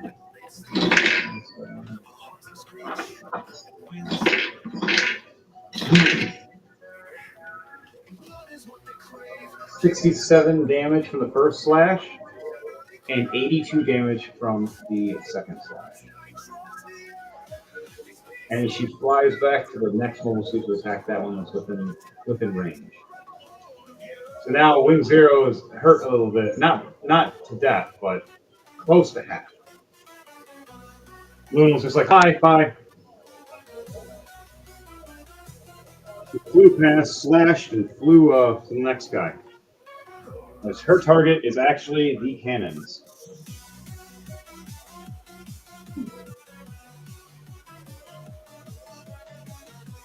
All right. Dark Trooper's going to fire. 16 plus 16. Nice. And 16 plus 16 again. Wow. Just double 32s. He just daka daka daka daka. And he hit Sandrock.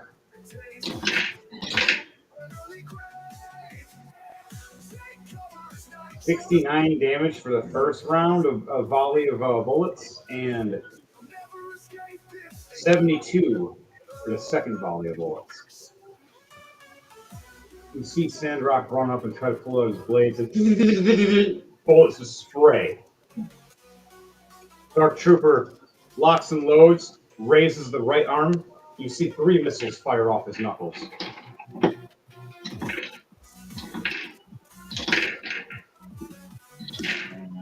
Oh wow, they're the Horn Gundam failed all the saves for the missiles, getting hit by all 3 of them, igniting napalm missiles.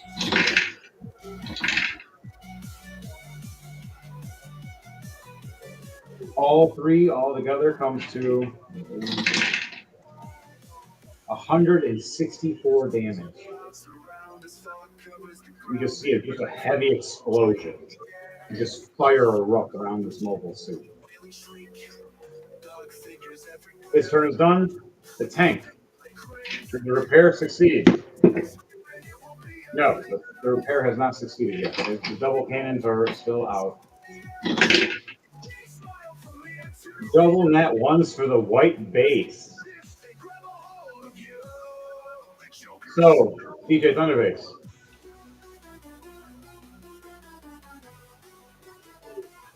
You wanna hear something very funny?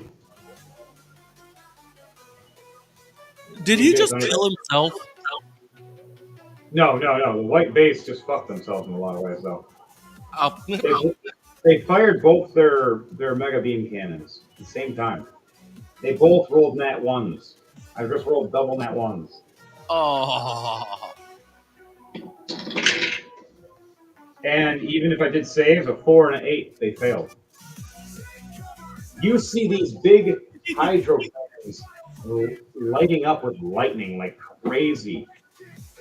But you see all the sandstorm around getting into the barrels as lightning striking, turning it all to glass. As they're charging up, it's filling with glass. Each one. You hear Luna on the comms as they turn back on. Everybody, shields now! As she turns her wings towards you and ducks. Cannons go off in a big AoE explosion, blowing up 3/4 of the white base. Not dead, but it's close now. They just suicided themselves almost. And a big explosion just from the sand and glass and atmosphere around. Firing these cannons. They both rolled nat ones and they're saved for a 4 and an 8. No. You see the ship just both sides, explosions. As it was hovering, you see it slam down. And then the cannons in the front just start firing like crazy. Who's in the front? Oh shit, it's me.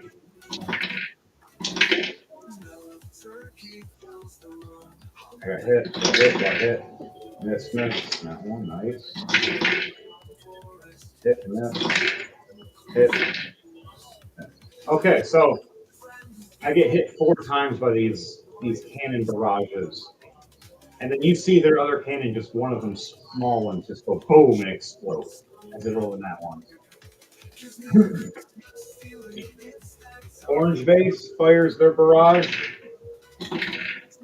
Misses. They're right there, guys. Double 2s. Orange base missed everything. They can't see as the sandstorm has increased and picked up around all of you. The explosion itself has woke other creatures up around all of you. As Luna is stating, there's a giant worm creature. Fuck. So, now it's your turn, DJ Thunderbase.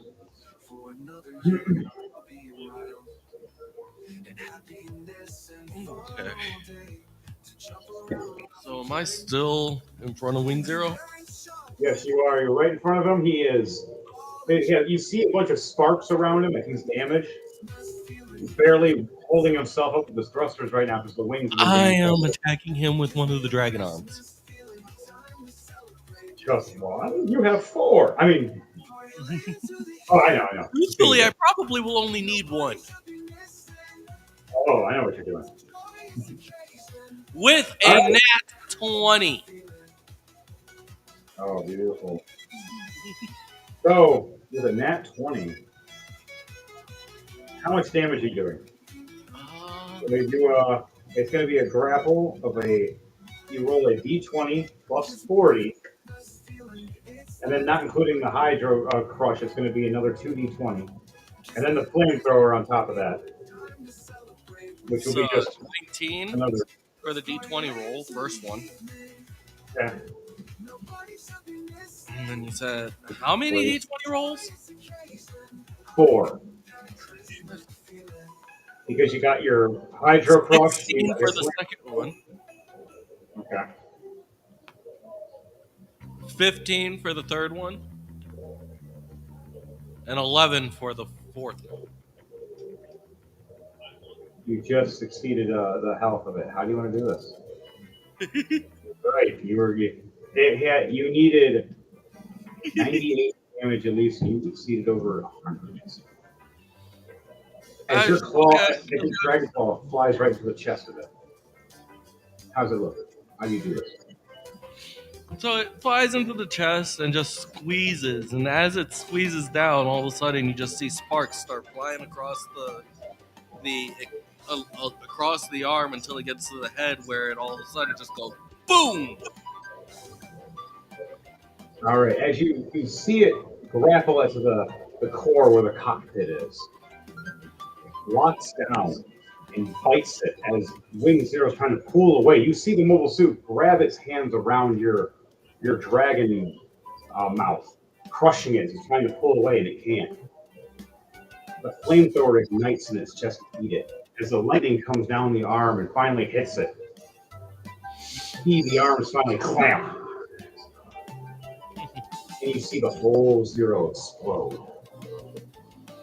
Now, I want you to roll for me to see if you kill this pilot in the process. Did he get out or did he not? Hey, what do I roll for that? We're going to do acrobatics with advantage for you and disadvantage for him. 19 plus 7. Nice. He had a 6 plus 11. He tries to get to the exit as he sees the front door heating up and his window cracking and melting. Oh God. As he gets to the exit, opens it up. Right when he opens it, it gives it enough pressure to squish. He killed himself like an idiot. He's still going to die, but he made it faster. He opens the hatchet and opens the door and bends, and the heat comes in. And a squirt of blood shoots out the other end as it explodes.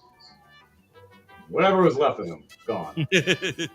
Your revenge. Finally on the bastard that damaged your Shenlong years ago. And almost killed you. He looks at the remaining and is just like, I don't think I can scavenge anything from that. No. It's got blown into teeny little pieces. There's no way to even find him. Now, though, you see on your target screen go, and you look over and it says target acquired. As you hear Char Devro go, I'm almost ready in my suit. Have you acquired the target and found him? As now it says right on your screen, it zooms in, you see the red and black mobile suit that you need to kill. Ah, just spotted him. Thank you. Perfect. I'll be out there in a few minutes. Everything is getting fueled up. Their target is going to be here soon. It just passed the second sector. It's hitting orbit. There once it lands. Be safe until then, guys, as it cuts out.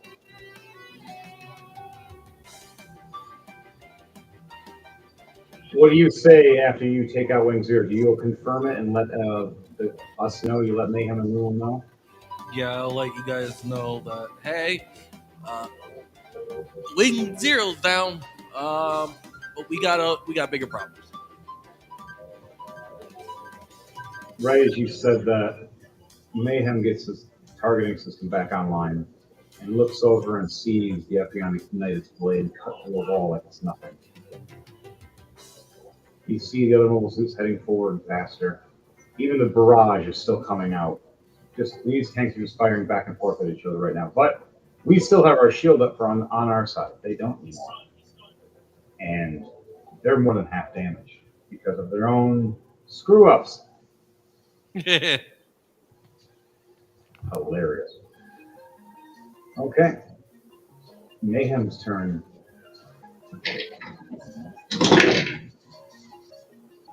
26 and a 32 to hit. Yeah, I'm doctoring the hell out of this white base. All right, that's a lot of dice. It's my final barrage before I have to reload again. Ooh. 184 damage. And Lunal is going to go for her strike with a team up. Do you want to do a team up too? Because we just exceeded his health. You want to help? You want to take out the cockpit while I'm cutting down the base? Lunal's going to go after the engines. All right. So how do you take out the cockpit with all the pilots inside that are commanding the white base? With your, as long as you're flying up and seeing it, they're small to you. They're like, holy shit, and they just see this big red machine of death fly in shadow over all of them. They don't even see the sun anymore. They just see you. They see this mech of death. Do you want to taunt them first?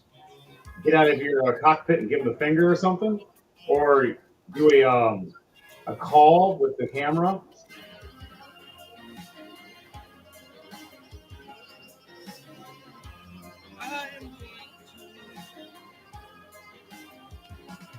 Look over them, and as an intimidation, as I'm flying above them, I just ignite the flamethrowers at the end of the dragon arms off to the side, so that way it's gonna like.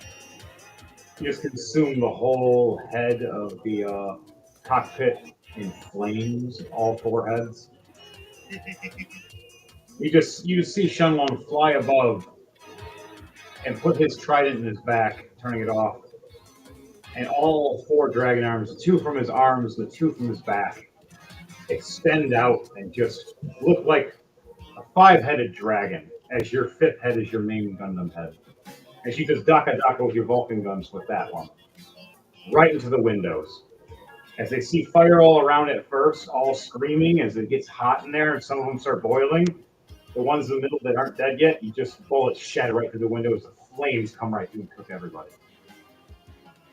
And you see the whole top of the white base, the cockpit area where the pilots are, and the commander gone. As you hear, I'd fly up if I were you. Heavy rounds. You want to do an acrobatics check or an athletics check to see if you can fly up fast enough? Mayhem's barraging the hell out of it now.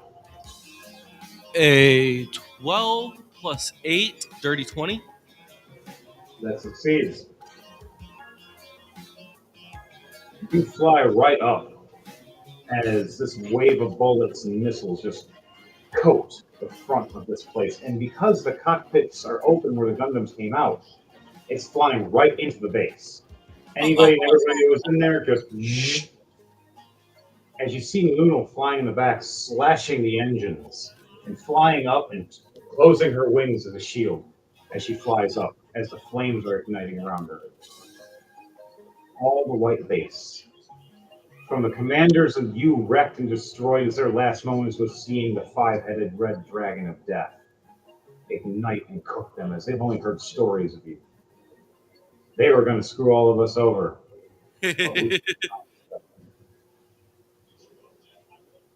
Wave Better of bullets. take them out than with the fear tactic. Oh yeah, it was beautiful.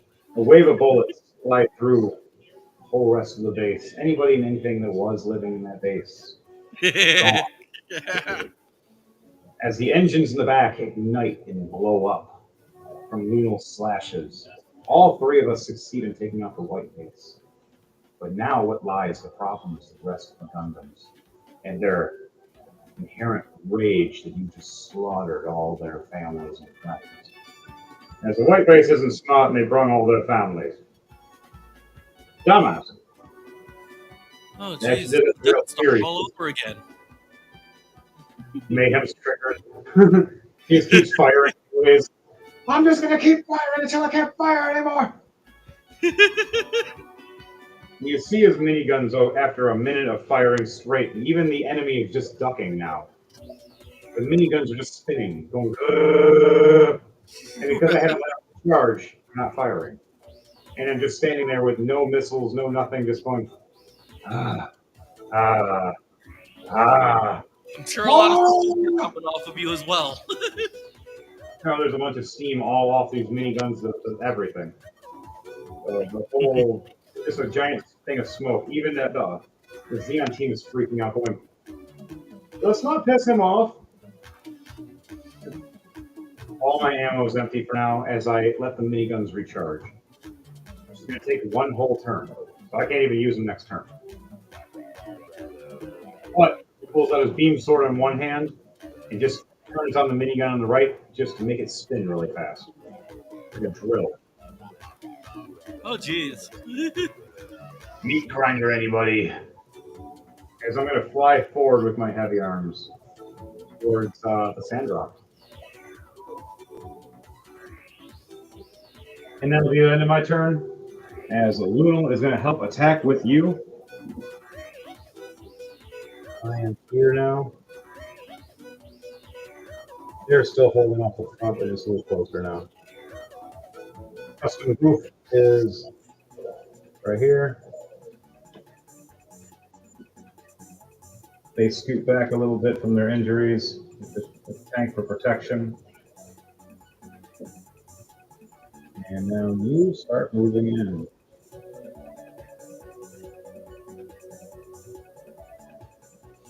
You pull up, and you're now firing from a barrage up here. All right.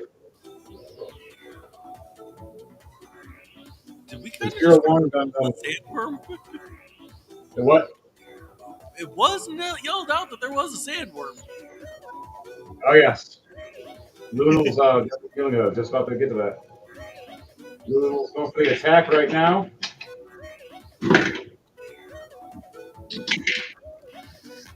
Sandworm missed. Sandworm got to attack first, and nat 1 and a 4 and a 4 again and a 5. Sandworm 6 and a 7. That is the lowest rolls I've ever seen for a fucking worm. Just try to go for attacking. Miss.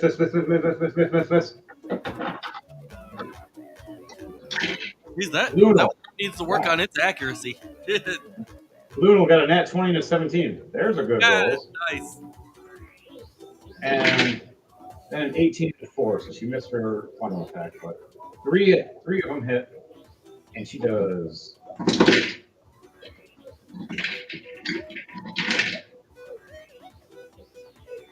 84 damage.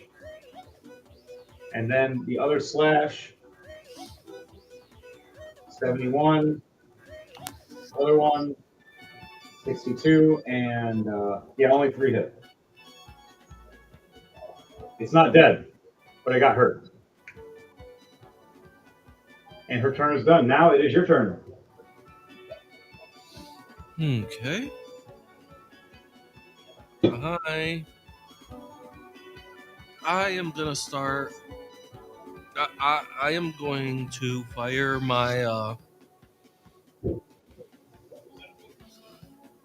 gun. I'm gonna fire those at the Epion. All right, your Vulcan guns. All right. I rolled a rolling to die, so one miss, one hit with a crit. Oh yeah. Well, if you do a rolling to die, it technically won't because it's rolling to die. So you hit with your double fire. Roll 2d6 for me. Tell me how many of those are coming out of the barrels on each side. 4 and a 3. All right, so 7 from each barrel. So 14 rounds altogether come flying out.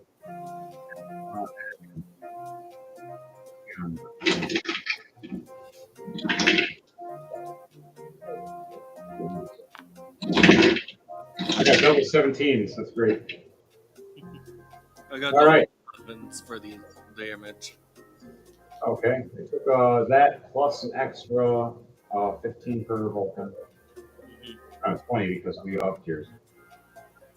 And then if you want, you're within range of your dragon armors. Yeah. At least 2 of them. I'll also send my dragon arms out as well.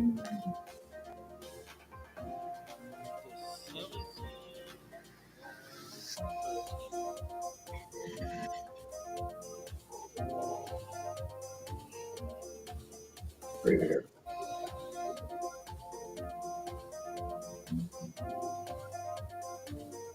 All right, how many? Watch out, that was tough. And what do I roll again for the damage? Damage. Each one's going to be a 4d20s.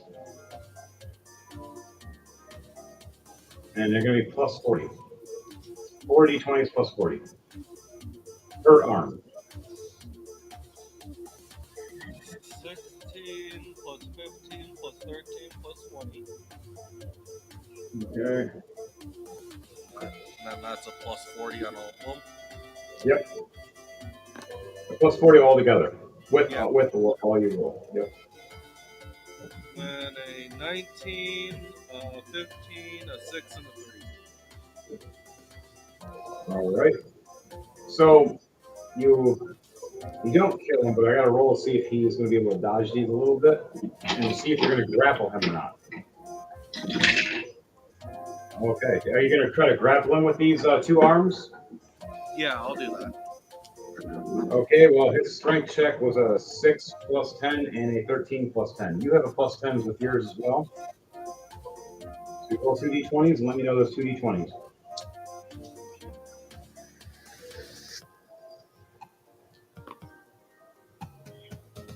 A 13 and a 10.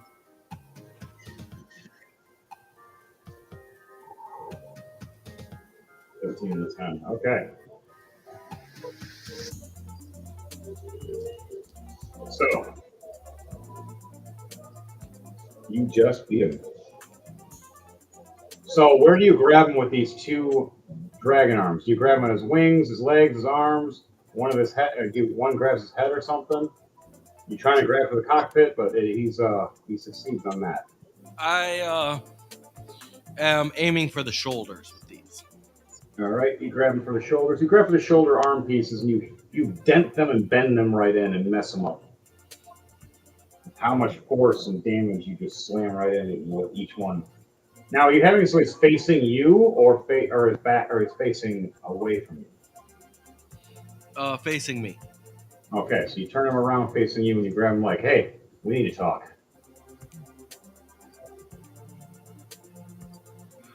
And I think that's all I can do. Oh, you have a bonus action left. That's the last thing you do, which you can just ignite the flames on those if you want. Yeah, I'll do that. All right, so flamethrower damage. So it's going to be a d20 plus 20 each arm. So that's per one.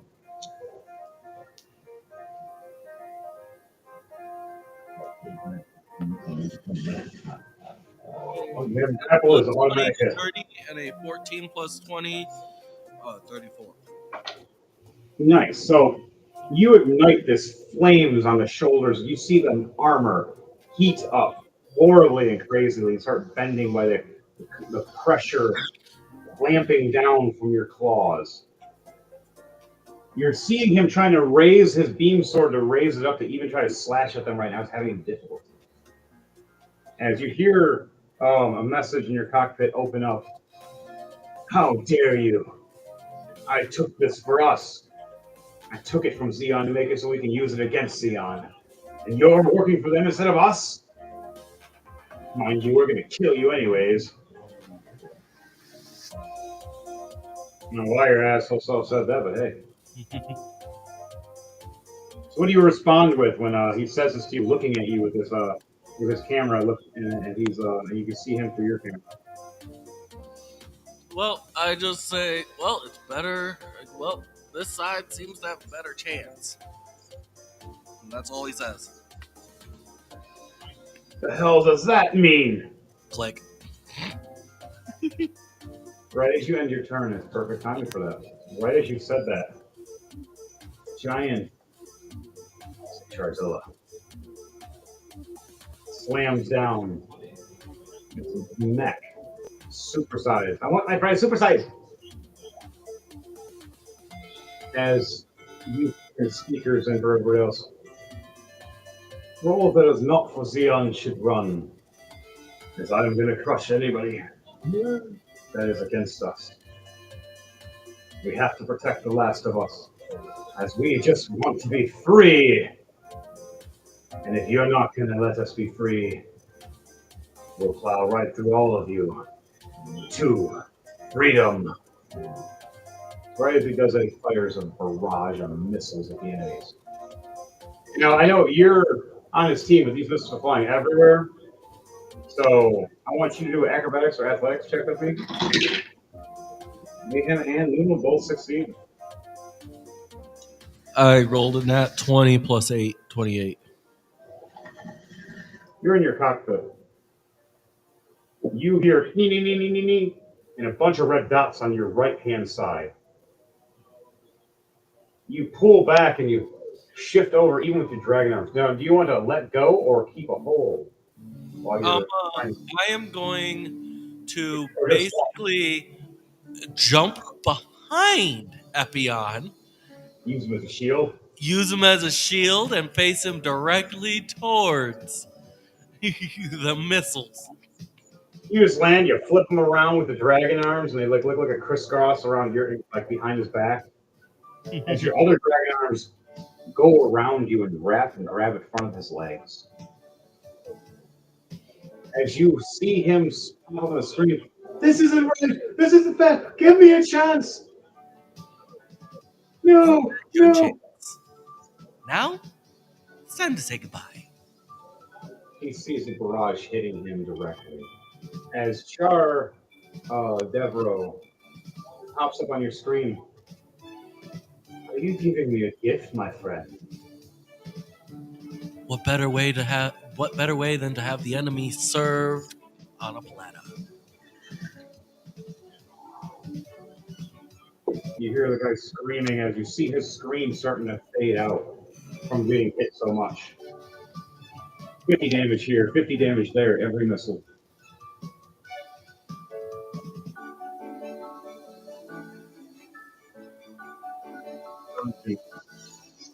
Or turn sideways across the little ledge. You failed. So, you see a big red beams come from each finger, right at Epion's body. Now, I'm going to give you a chance to move because his beams might shoot through him at one point. Or you just want to take it like a champ. Because you are a stronger metal than he is, and you are more upgraded.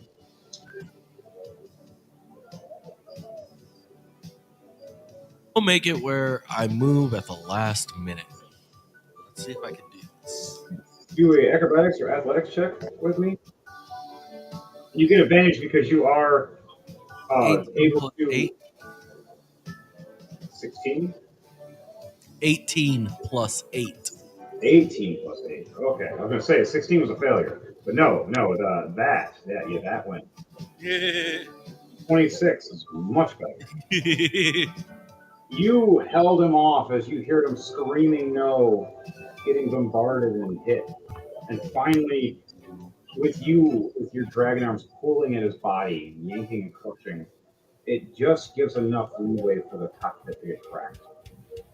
As you hear him screaming, is the last thing you see on his face, as Char is even watching through his screen. Him scream, go, no! And just fire. Gone. Hands up in the air, gone.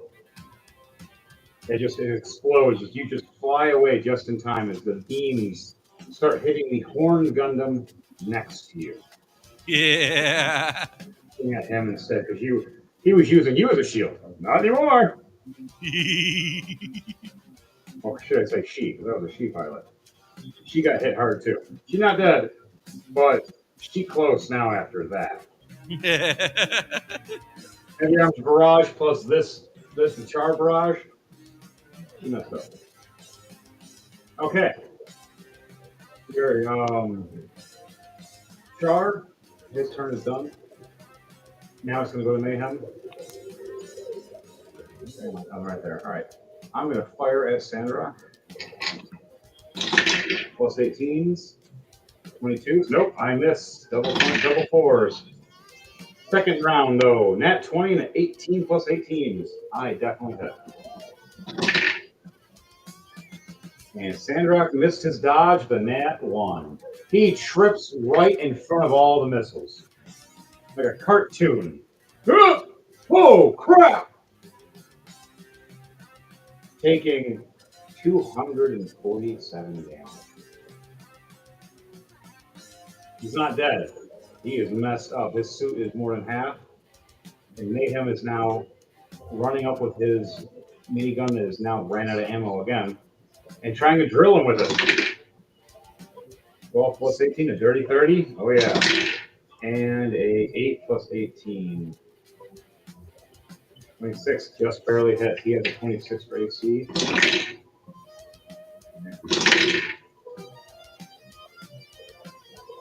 $96 drill damage to the cockpit. How do I want to do this? I finally get one. Dante, you've gotten you got the kill in a lot of ways. He took a white base. Later we can tell the people that, like, yeah, Devontae killed white base. What? Kills Eon. So, Mayhem, after barraging his last rounds, runs up, uppercuts the Sandrock, uses the beam sword to slash down at the sights, and takes the minigun, slams it at the chest. As you see the camera open up, going, "What are you doing with those? You're out of ammo." Yeah, they regenerate ammo over time, but these are made of a certain metal, and the points of these are made bladed for a reason. What do you mean? What happens when you drill something with a harder material in the substance? And it goes, no! And just right through, rams his miniguns right in. You see it grinding. And finally, in the camera, you see the miniguns break through and rip right into him right at the last second before he dies. And just blood. And he pulls back, and the one minigun barrel is just covered in blood, and the other one's just covered in metal. It's going to take a minute to clean out these barrels. As you see it explode around me. My turn is done. Luno gets to attack the snake thing again. Rockworm thing. 27 to hit. 27 hit again. 29 to hit. And a nat 20. All right. All four hit. Does 87 damage. Oh, 54 damage. And 69. Nice. What's the last one? Last one's a crit.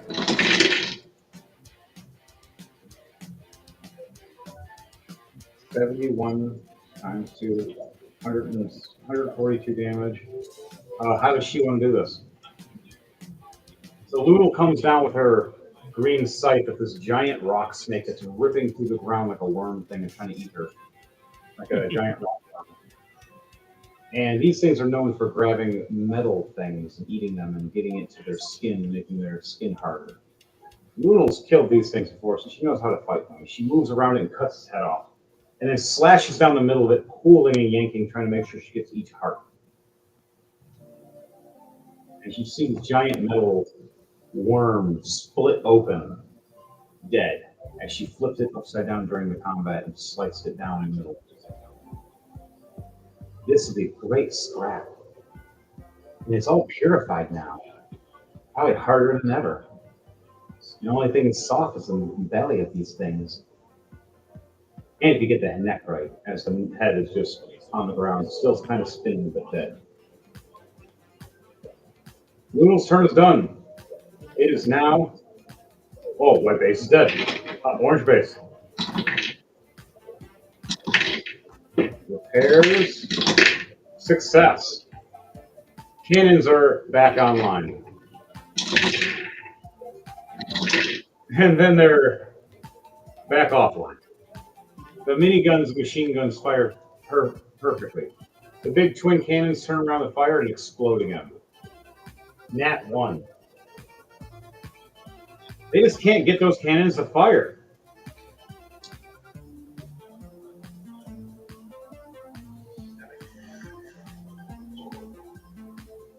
Dark Trooper's turn. He runs up and sees the gun cannon. Daka again. Oh, he hits a 30, 27, and Nat 20. Oh, what's the last fire? 17 plus. Dark Trooper hits every hit. I was gonna say it's not because he already exceeded the health because gun cannon was already damaged from staying in his ship and getting hit by Mayhem's barrage, and the ship blowing up with him inside, and just barely getting his mech out. He only had 40 health left. Dark Trooper's normal damage is 40 plus what he fires.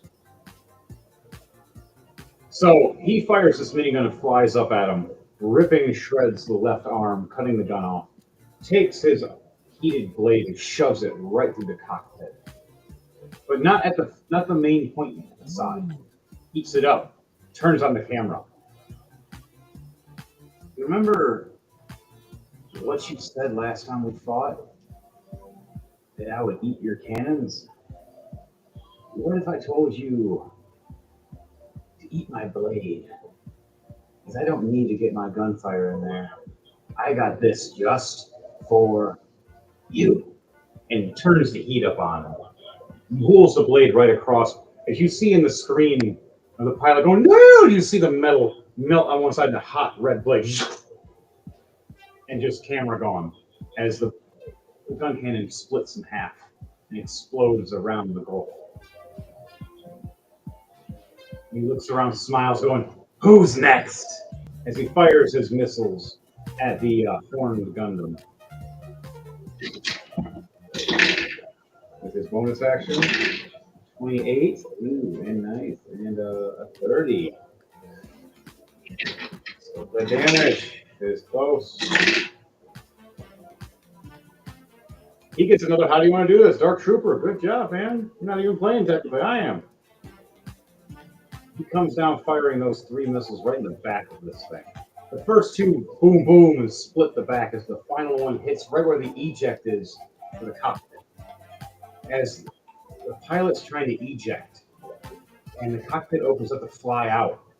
Here comes a missile right up its ass. And right in the cockpit, a missile tip, boom! It just blows up the inside of this mech, and you see it just explode from the inside. Shatter. As you hear Dark Trooper stating, "I've killed Gundams before. They're not that hard to know where to hit. Everyone has a weak point. And I exploit all of them." As you just see fire all around it.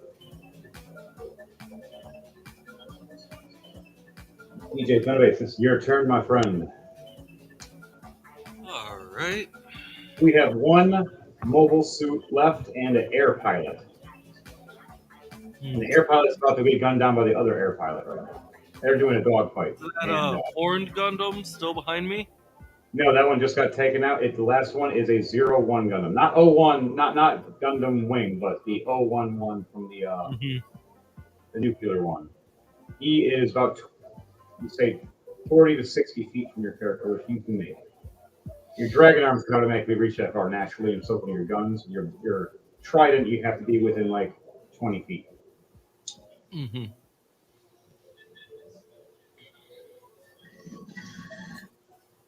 Technically, 200 feet, but D&D standpoint, 20 feet. Because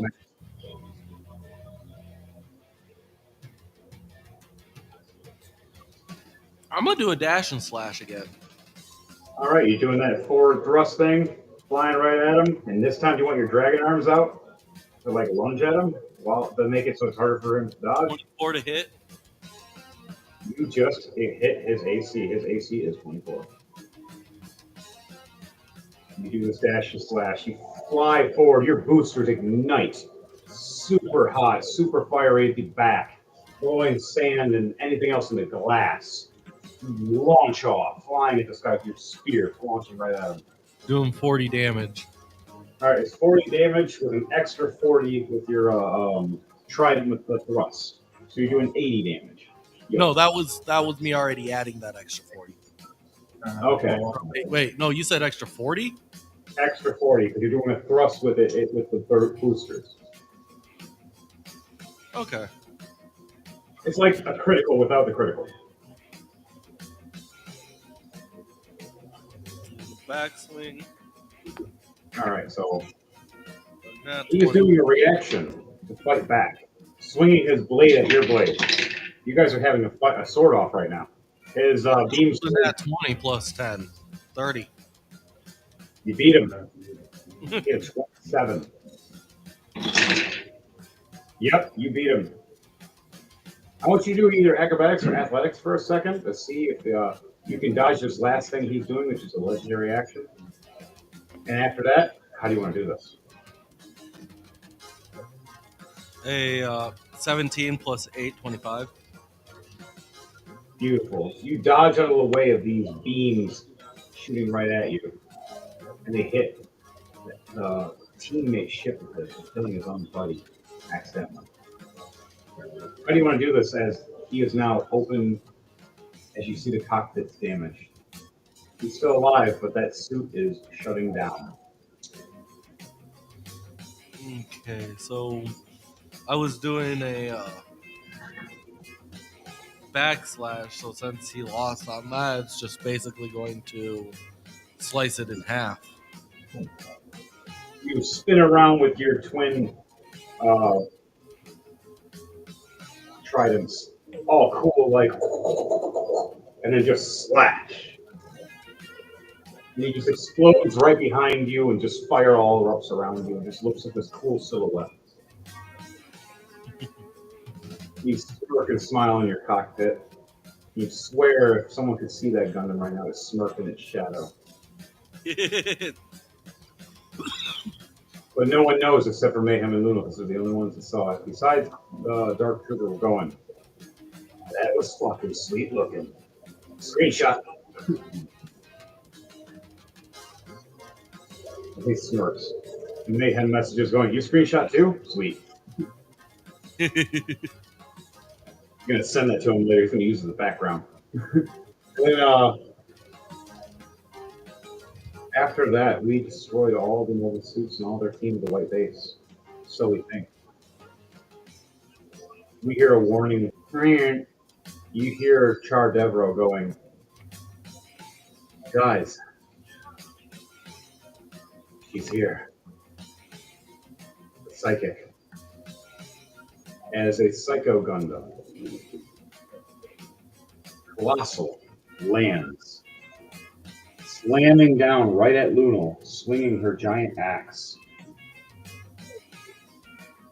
Now I gotta see if Lunal can dodge, and I can see if this thing hits. Lunal is 28. It misses. Wow! It misses again. Lunal gets the dodge on a 25 and a 27 for yep. This is funny. You see this giant purple. Oh, it's like a giant hitting a gnat. Yep.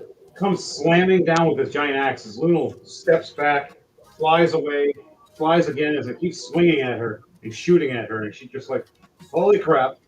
And then she pulls out her blade of her sickle and gets to do an opportunity attack, which is the combat. 15 plus 18 and an 18 plus 18. She hits.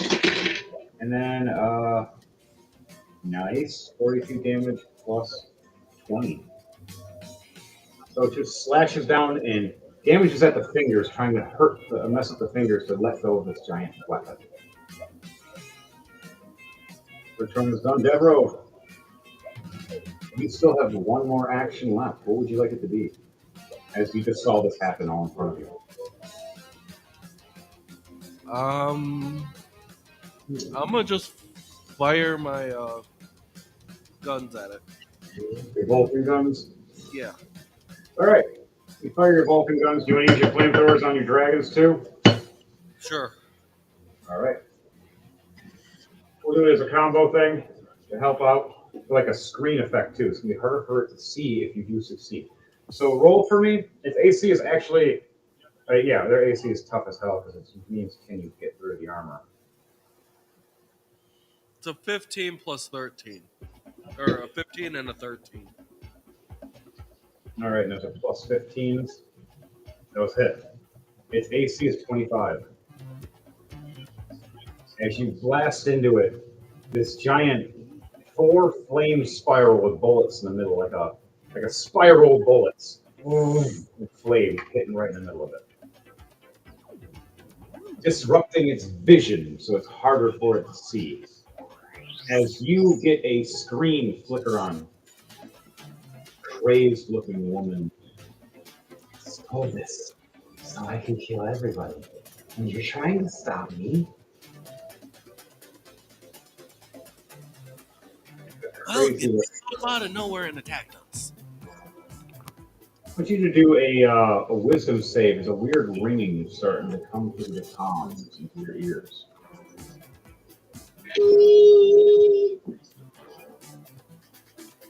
A 13 plus 1, 14.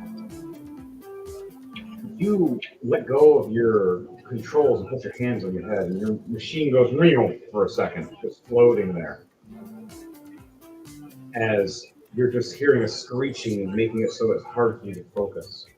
As you're hearing your screen bleep like crazy as missiles are flying at you.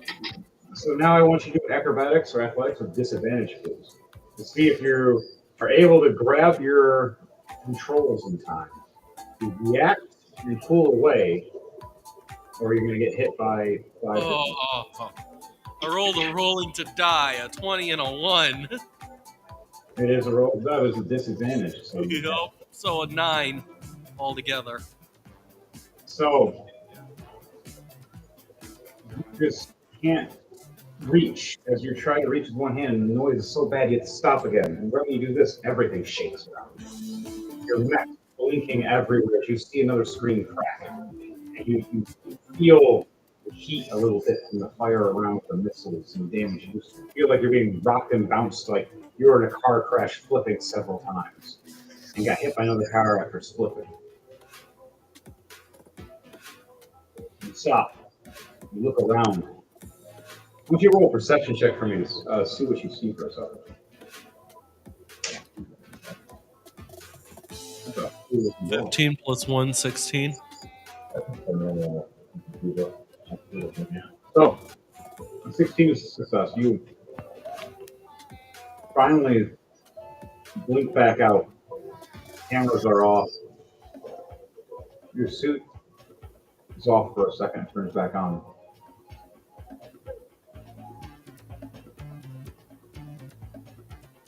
Everything's blinking red, blinking black, blinking red, blinking gold for a second. Your mech starts having lightning coming around a little bit like it's been damaged. You took over 200 damage from your mech. Your mech's not dead, but you're close to the halfway mark.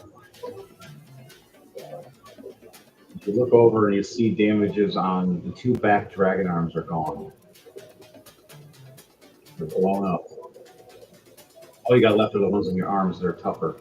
Those ones were reinforced as shields.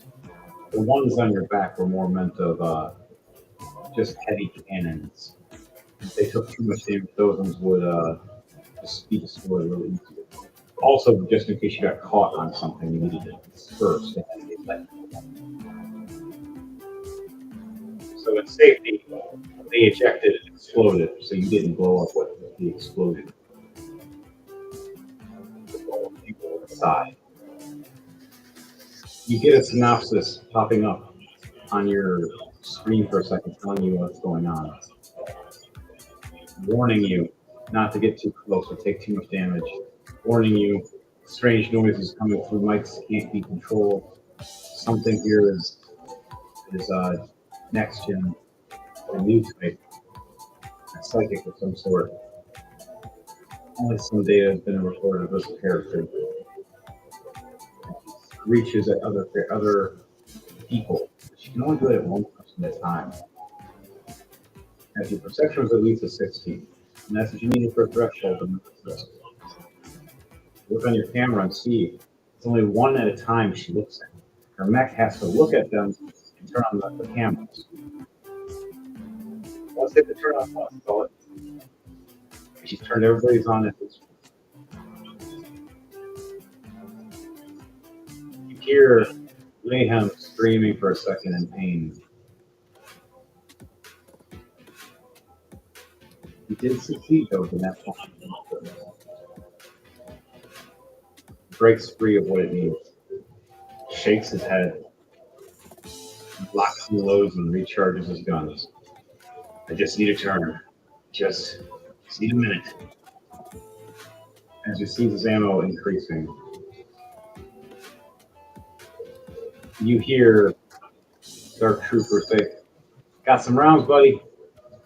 Chucks off a pack for heavy arms to grab for missiles. Reloads. Mayhem's turn is done. Lunal attacks against this giant behemoth. It's Psycho Gundam at max.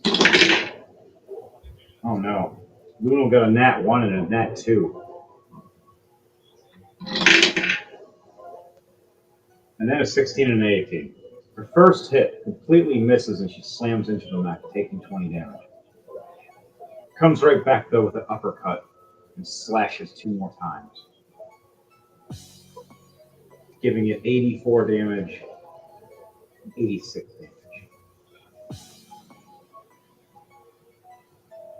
All right.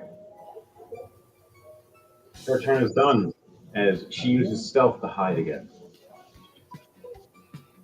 It's now your turn, DJ Thunderbase, as the Psycho Gundam goes after you. Okay.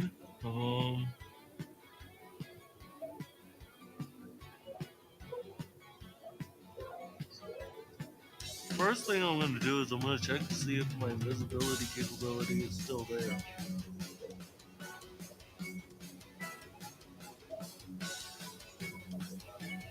All right.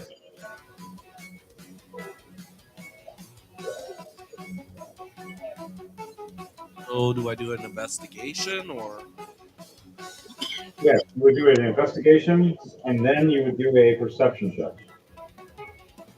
Actually, it's be vice versa, but yes. Okay, perception is a 14 plus 1, so 15, and the investigation is a 19 plus 5, 24. Okay. Look around and find it. You get your suit on again. Your mech turns on fully. Find your walkie-talkie and your gun. And you realize you're within distance for your range if your dragon calls right now. If not, you can get up close if you need to for your trident. Your trident technically does more damage in some ways, but dragon call is very powerful. And they're your shields, so they're going to give you a +2 when you do use them. I'm going to actually go invisible and All try and get closer. All right, roll for a stealth check for me to make sure you can turn it on. You have advantage if you're stuck with your stealth shield. Nat 20 plus 7, 27. How do you want to look when you go invisible? So you just see me kind of basically you see the thrusters kick up dust, and then as it dissipates, I'm just gone as I've And then moved from the section. the storm Area. appears and you're just gone. Mm-hmm. You disappear within the dust storm. No one even knows you're there. All right, with that, you will get attack advantage now. And if it is a succession, your first attack, you get double damage for that first attack. As it is focused on Lunal, and it is focused on Mayhem right now, as the rest of the team is trying to back away and fire from a distance. As Char is trying to get closer because he's going to be moving after the psychopath. So as I get closer, I'm gonna basically use the 2 arms that I've got left to try and use the explosion capability. All right, which body part or what area are you going to try to attack? Because this thing is large. Basically, I'm gonna go up underneath it, try and attach as far up as I can on the chest area.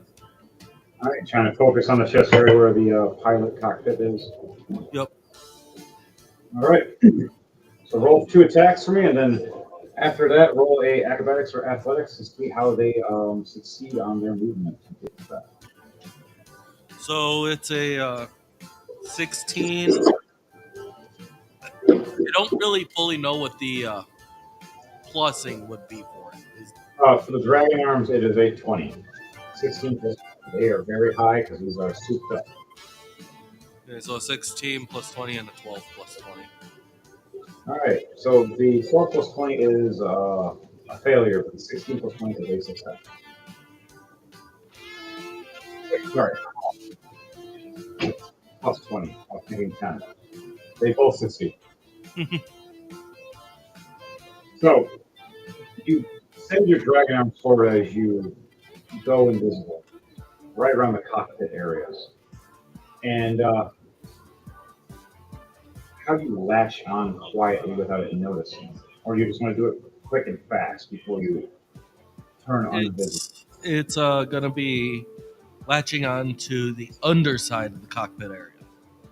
All right, so you latch onto the undersides of the doors with these dragon claws, one on one side of the left, one on the right side, in the middle of the chest.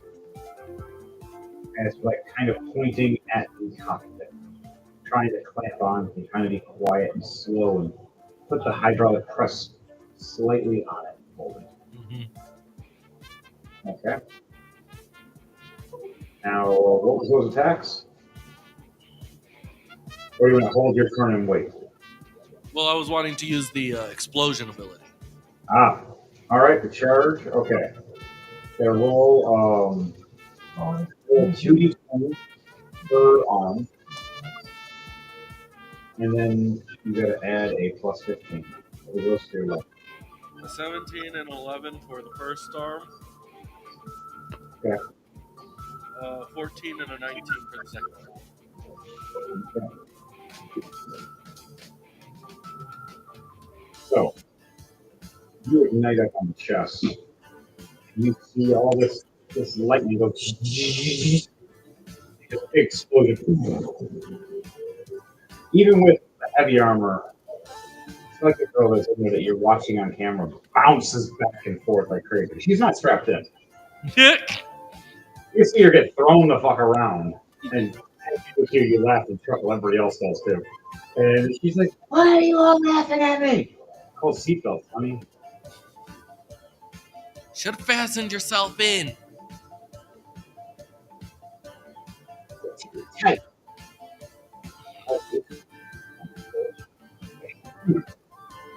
He just hang up on me. Sound like this. Click. He recalled back to hang up on me.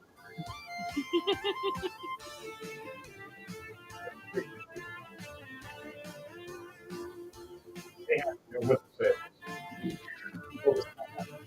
I can see it.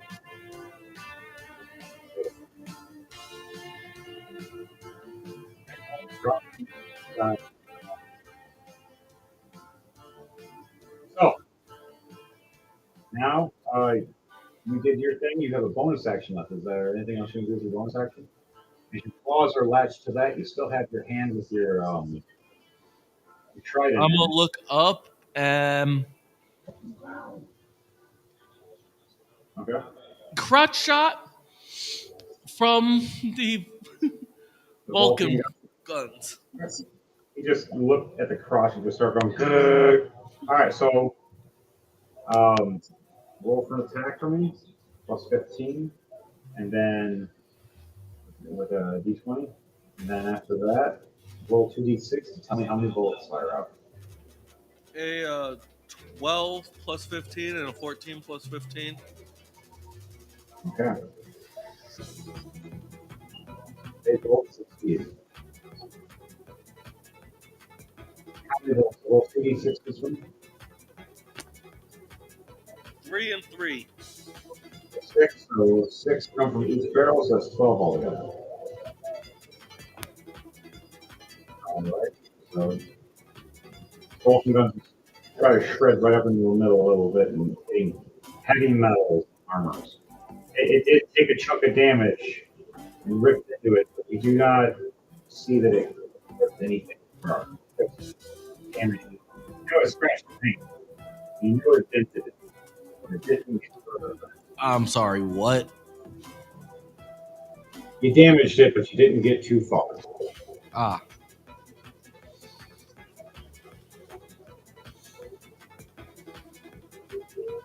So, your turn is done. Now it's her turn. And she swings back at Luno again and misses the 6. And it's 6 again. Wow. Swings at Mayhem and gets a 14 plus 15. Oh shit, she hits him up. Then misses the second hit. Mayhem takes 60 damage. Steps back as his body is more like damaged now. Okay. Now it is Char Devereaux's turn. You want to play this character and have him move around and explain how you want to use him, or do you just want me to do NPC him? NPC him. 17 plus 17. He fires a barrage right at her. She misses. She gets a nat 1. She's strapped in. She falls. And the whole Psycho Gundam shakes. This barrage. Over 280 damage. You hear Char laughing, going, "You may be tough, but I have a team that's tougher." This turn's done. More base. Cannons explode again on the back. They're useless. And actually on the front cannons. Fire successfully doing 40 damage. Alright. That's different. 27 to hit. That's a hit. And the Advanced Psycho Gundam failed to save. Dark Trooper throws napalm and it ignites the whole thing on fire. There's 3 napalm bombs. Causing 53 damage apiece. For 109 damage. Yeah, 159 damage. These two Psycho Gundam just surprisingly have a bunch of issues now. Everything is now cooking. Alright, now it's back to your turn, DJ, Thunder Base. Rom hit him with another explosion. Alright, gonna go kaboom. 17 and a 13 for the first arm. Plus 20. A 7 and a 16 for the second arm. All succeed. Just explodes around it. How much damage you doing with each pressure crush? Okay, one That's hardcore. a 10 and a nat 20.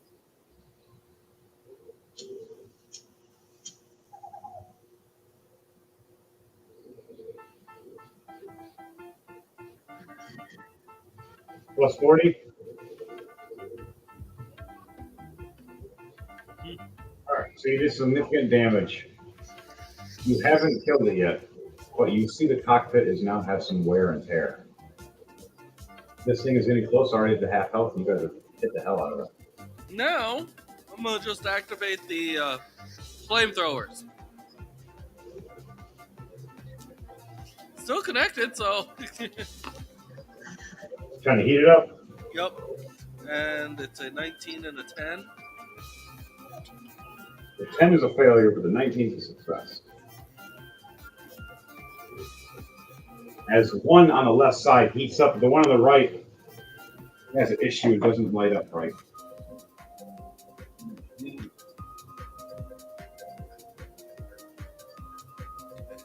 One that did work. So that's a 20 damage plus the whatever you roll. I rolled a 13. 20, so 33 damage. You see on the screen you're watching the psychic girl get sweaty. You think you could just sweat me out? I'll crush all of you. I'll screech at every one of you. And she looks at you again and looks down at her crotch. Why are you there, you weirdo? And she looks over. I'm going to crush you. I gotta hide from you somewhere. And she tries to raise her psychic Gundam's leg and step on you. And I'm going to give you a choice. I'm going to try to I actually want to, while still holding on, I want to start retracting just so that way I'm up high enough for the leg not to work. Oh, that's going to be funny. All right, so do an athletics check with me to see if you can be fast enough. Nice. What'd you get? 20 plus 8, 28. And an Nice. 18 plus 10. We tied. We need to roll these. Oh, I got an 8. What'd you get? 10. You beat me. Right as she goes to stomp you, where'd you go? Now you're just like clenched onto her back area and just have the claws right in the side. You're just like hanging on her back. Just like, can't see me, can't find me. Lulu is chuckling her ass off right now on your other little screen, just going, I can't believe you're doing this. This is hilarious. This bitch has been killing people left, right, and psycho as fuck. And you're just making her go crazy because she doesn't know where you are. Can't find me, can't find me. He's on my screen. I can't find him, though. Mayhem is laughing, going, I don't know if I want to shoot. It's just too funny.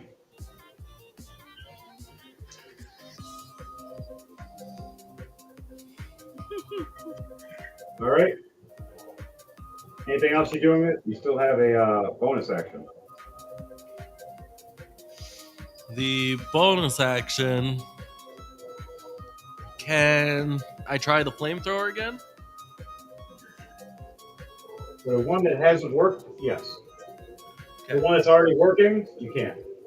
Only the one that's has been failed. This one's a 19. 19 plus 20, yep, that's a 39, yes. You succeed as you ignite the heat. Right up the side on the other side. You see you're sweating even more. And I rolled a 14. It's a big hot hit, and she says that. As the coolant starts turning on, as you start, roll a perception check for me to see if you notice where the coolant vents on this machine are. And see if you get 14 plus 1, 15. 15. You look up a little bit. You see numerous different types of machines and vents running at the same time. You're not quite sure which one it is, but you know it's one. You just don't know which one. But they're above your head, about 40 feet by how tall this damn thing is. How Your many? Vulcan boots can hit it But that's How many are with a 15, you see like 3 big units and 4 smaller units above, and then 1 small unit under the 3 big units. there? Okay. They're all like square, like some look like vents, others look like small fans, others look like jets. Now, do they have tubes running from them? With a 15, you see only a couple. I'd like to grab the 2 tubes I can see and just hold that action.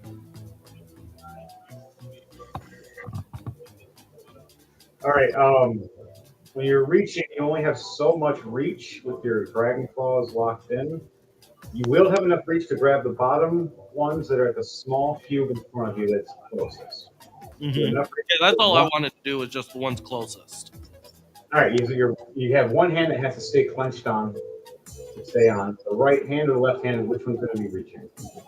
Well, no, I'm using the aren't the dragon arms separated from the actual arms of the Gundam? They disconnect and they hang off the wrist. Oh, okay. You can make them so they are detachable if you like, because you have it in your own custom unique way. Yeah, because I honestly thought they were separated from the actual arms of the Gundam. They usually extend out, but you can make it so they can extend or they can fly out like jetpacks and launch and grab too. So we can allow it that way because a Death Sight does that too. So, and Sandrock. So yes, well we can allow you to do it too that way. So yes, you can grab that way, and it will work then. I like how you explain that, and that's a good way to work, and that's how Rolling2Die is. Explain your shit, and you're allowed to do it.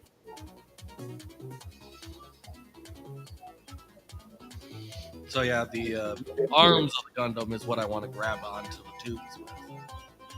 All right, so you go to grab onto the tubes with your hands of your mobile suit, and you reach and grab.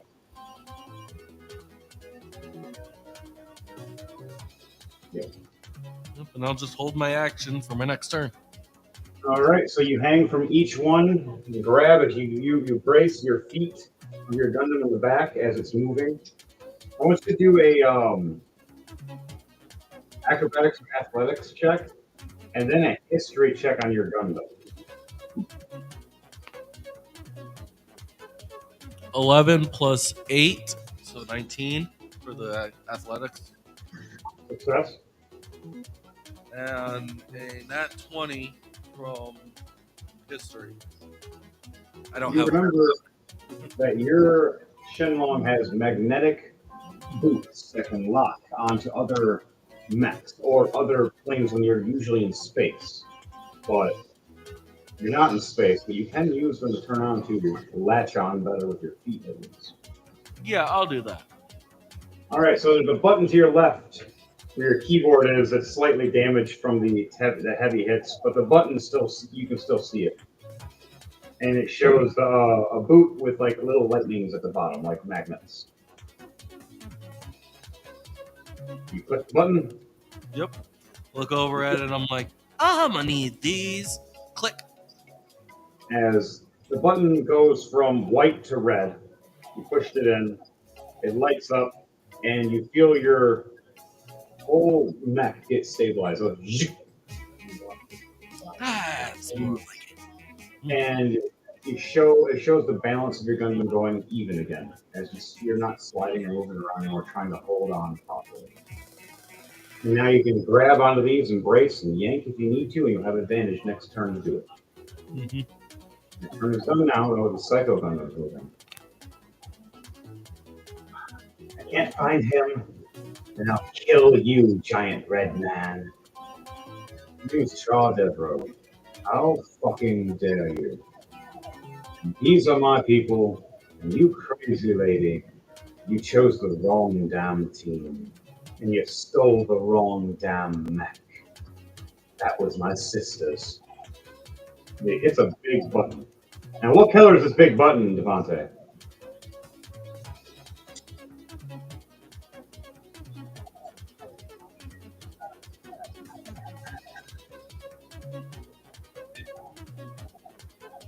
What color will this button be, TJ Thunderbase, that The he big is hitting? buttons are always red. So the big red button. It even says, do not push unless emergency. Turns the mech as this thing is swinging rapidly, as he moves it forward above over the water, hovering. And you see it land into the water, holding its ground as you see the rest of it break down. You see the chest of it, kind of like Iron Man, light up. And you see it, a big giant energy beam charging. At the back of it starts looking like a giant ice freezer cooling down the back from those giant cooler things that you've seen earlier. A big beam starts beaming right out at it, right at its chest. And then you see these two giant missile pods fire off the back. And they launch right at it as he says, I suggest anybody on my team to get the hell out of the way. As he messages you as well and says, my friend, my boy, I know what you're doing. It's going to take you forever to finally crack that shell. I have something. As you see sparks coming around his machine going, I only can do once. I might die. As he turns on the button and he goes to hit the red button. I suggest to move as he hits the... As I move away, as in response to what he's saying, I am going to do a strength check to see if I can take these tubes that I'm holding on to with me. You gonna yank them? Mm-hmm. All right, do a strength check, and then your strength check of your Ntaku or your Shenlong is a plus 20, and plus you're magneted to it right now to hold on for yanking.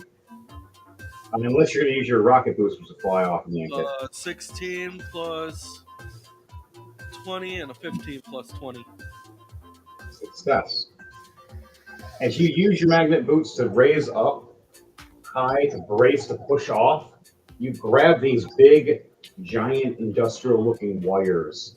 They look like they're connected to vents, from the small one that connects to the big, giant vents. And you boost off. You want to use your boosters at full thrust? Yes. Start pushing off super hard. Even the ones that are magnetically connected start turning on at the back.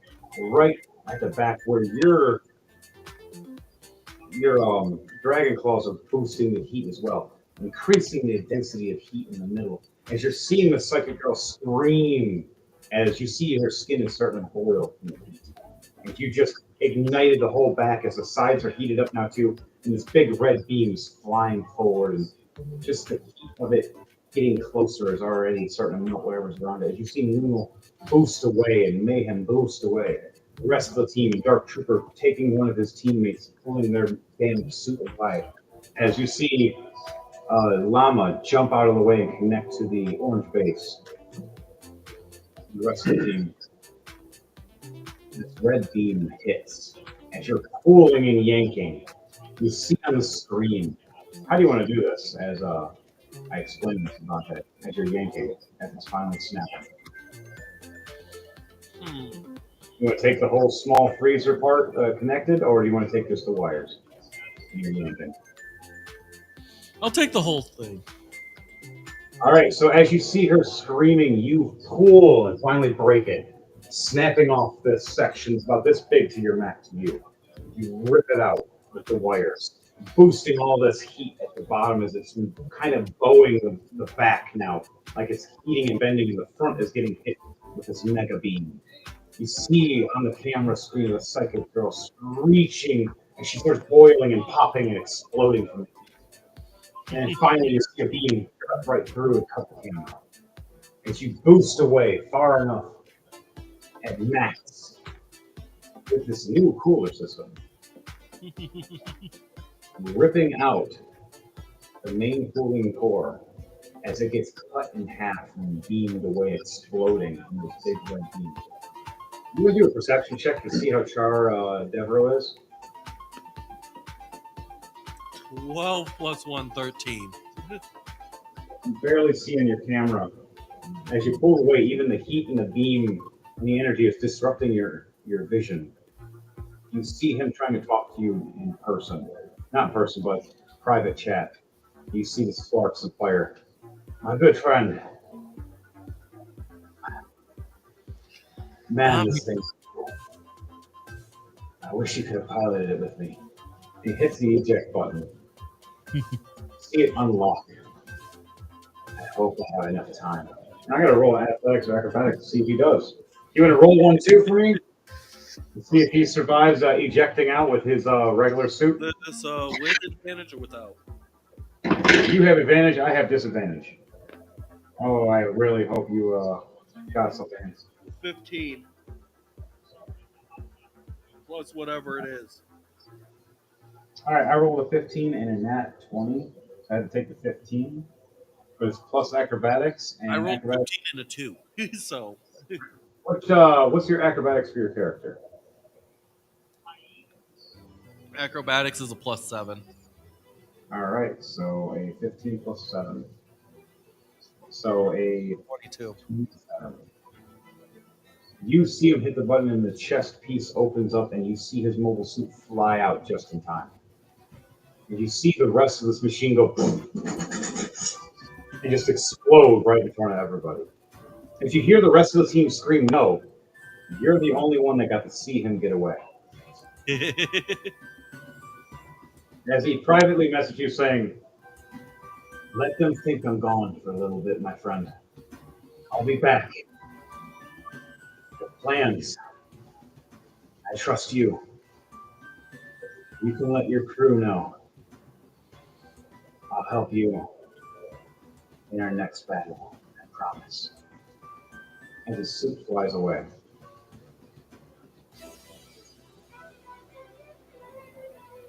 As you get an intercom link setting, he wants to leave you guys in charge. Keep these guys protected, but not under the Xeon name, but under our mercenary flag instead. And he left a final message just for you to play for everybody, acting like it was his final moments. I land back in front of everyone and play the message. Everybody is shockingly bold. I want you to do a deception or persuasion. Either one has advantage because they're seeing their head leader. Either one is -1. Jesus squirrels. Hey, 17 minus 1, 16. That's enough. You needed at least a 16. This is a little 15 by the way. So, everybody is convinced in what the message says. And everybody thanks you for it, and even Mayhem and Luna agree.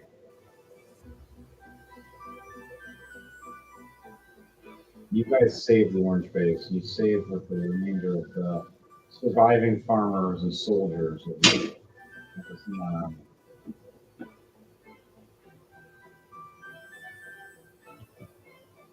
Now you guys got to head back. I need you to do a survival check before we head back to make sure everybody gets to their position safely. So roll 3 survival checks for me. First one's a 16 plus 6. All right, the first one's advantage. The second one's going to be disadvantage. And the third one is going to be a straight roll.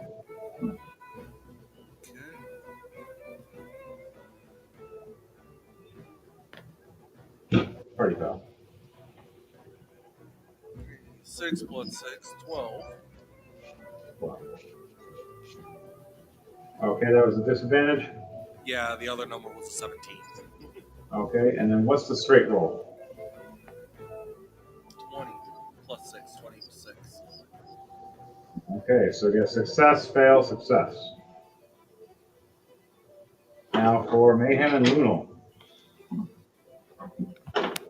Mayhem's purples.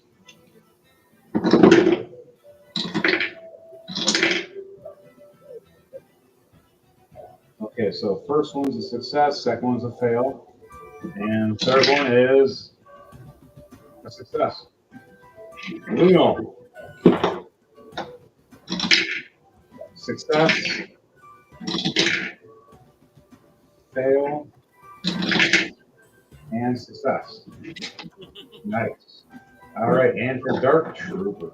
It's funny. We all have gone success, fail, success. Yep. Dark Trooper. He did a little different. He failed, succeeded. He had to be different. Right? So, a nat 20 at the very end. We all make it back. Everybody else cheering on as we all relay the news back. Our mechs land down with our banner as everybody starts seeing it. We start fitting up the orange base and suiting it up for space. Getting it repaired, adding some new mechs and weapons to it. We discuss and talk with everybody that there's a bigger war going on. And when we reach space, things might be different. As we're going to lead this into the next connection then to next story. I wonder how you guys are going to like it. As we reach space, the next going to look a lot different, a lot cooler, a lot bigger. I got some ideas. We fly off. I want to do a succession rate of flying off. So, what would be the best thing for that? I guess athletics or acrobatics. Yeah, most likely that. Oh no, survival. Survival? For flying Yep. off? Well, yeah, technically flying off the acrobatics and handling, but once we hit atmosphere, we have to play a survival check for the boost. So do acrobatics or athletics to make sure we boost off. We're all going to boost off together and cover and protect the orange base as they join us now for our mercenary group. 19 plus 8. So 27. All right, that's a success. And then now, what is your survival? 19 plus 6. 25.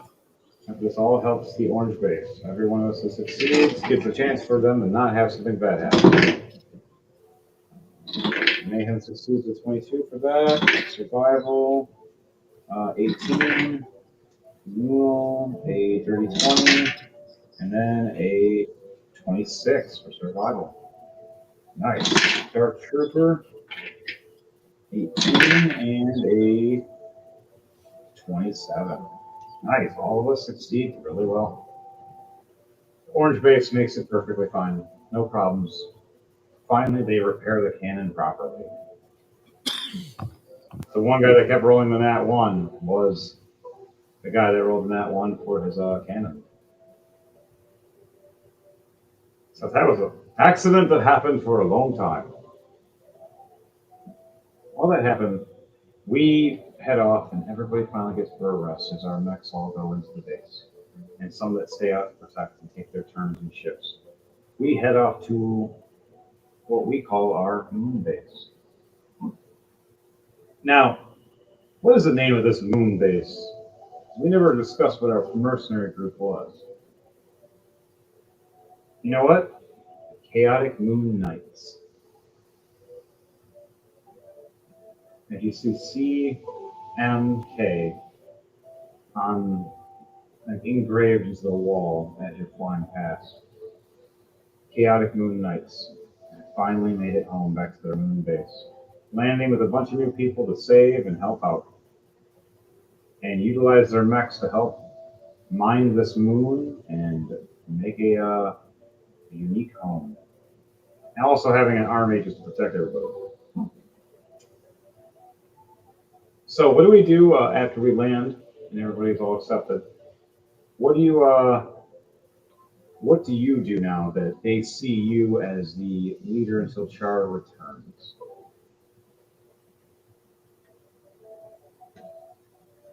Is there anything your character says or does to the people before he walks off to his room area? And we end his character for the night and everybody else? It doesn't really say anything. Just stays quiet. You just stay quiet as everybody just looks at you. Lunal guides people to their different areas, to the safety spots. Mayhem pats you on the shoulder as Dark Trooper pats you on the shoulder on the other side. They nod. They walk past. A bunch of people you see mourning, thinking he's dead. Other people thinking he's coming back. Some soldiers saying they know the truth. Other ones saying, say hush. Your character walks off, goes to your favorite snacking area at first, and then heads off to your room, looking through the little window where your mech is, your numerous ones, all lined up while you see your Shenlong being repaired. A bunch of little robotic arms and welders moving fast around and little robot repair droids all around it. What are the other mechs you would say that are around? Different versions and or other kind of mechs? Even ones maybe you've captured?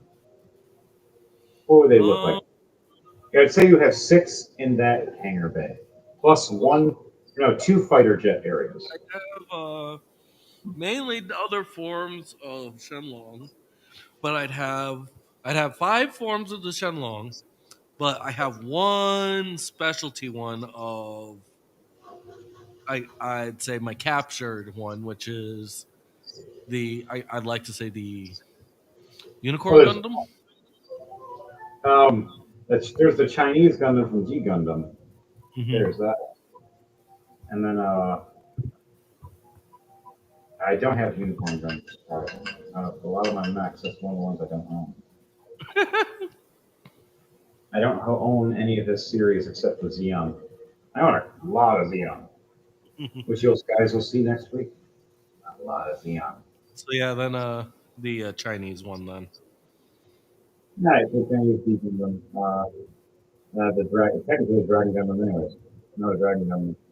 Mhm. So yeah, you see these 6 different mechs, all the 4 original versions of Shenlong, from the original to the second to the third form to the fourth Endless Waltz, to the unique custom that Damon has. And the 6th one you see is this dragon Gundam glowing, looking down the lights, fully repaired. You haven't been used in a while, but you know when you do, you have fun. As it has dragon arms and does damn near the same thing as Shenlong. Just it has now these extra staffs and pikes that it throws around and makes fire rings everywhere. You head off looking out the window until you get ready for bed and work out and do your regular routines. You send back messages that Mayhem sent you for reports, and you get your money received for your missions. You purchase the things you want before you head off to bed, and then your character passes out after a nice long shower. Finally, for Mayhem and Lunal, they head back to their place after guiding everybody to the right spots, going to their double-sized room, seeing their mechs in their bay window being repaired. Say about maybe 20 different ones all together combined, from her 10 to my 10. She'd probably have less than me, to be honest. So her 4 to my everything else. Mayhem's a collector and connoisseur of sorts. You see 5 different versions of Heavy Arms in his custom version. You see Barbados's version, a unique version of it. You see a Bolt Gundam version, and several other mobile suits. Even some that are of Xeon, some that are from GM. Even a gun tank.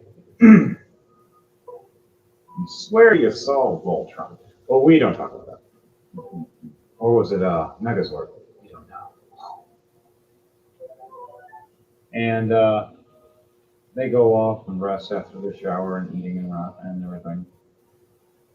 Send messages to their loved ones and their children, making sure they're safe where they're at as they're on their mission, missing them. saying when they're old enough they can join them. They said their birthday's coming up soon, and they were happy about it. After that, they head off and rest. Our trooper scouts out for the rest of the area, finds his bay, watches his suit get repaired, makes sure he gets the extra ammo that Mayhem was talking about that's a specialty, that's explosive, hooks everything in properly, and then he goes off and rests to his special room with his animals. As it all happens, night consumes, weeks go by, and people become friends. They learn from one another and learn to integrate and be friendly and work together, as for some reason other armies have been trying to take over and been stealing other mobile suits from different factions. And they heard this place and they're coming this way. But on that note, we'll tune in next week for that, and we'll let you know what happens for Rolling to Die, for our Gundam extravaganza for the next 2 to 3 weeks. And then at the very end of this year, for the Happy New Year's, we're going to do a Yu-Gi-Oh episode live with hopefully plenty of the crew that you get to see all on the camera. So have a good night, everybody. This is it's been a fun one, and we're doing the bullshit crazy clown world out there. To you all, a good night. Anything you want to say, DJ Thunderbase, before we end this out? Made my announcements at the beginning. And you, Zenta? Later. Life is on right now, but tomorrow will be better. I'm looking for the day when I feel old. Life is on right now, but tomorrow will be better. I'm looking for the day when I feel old. Just cut it. Alright.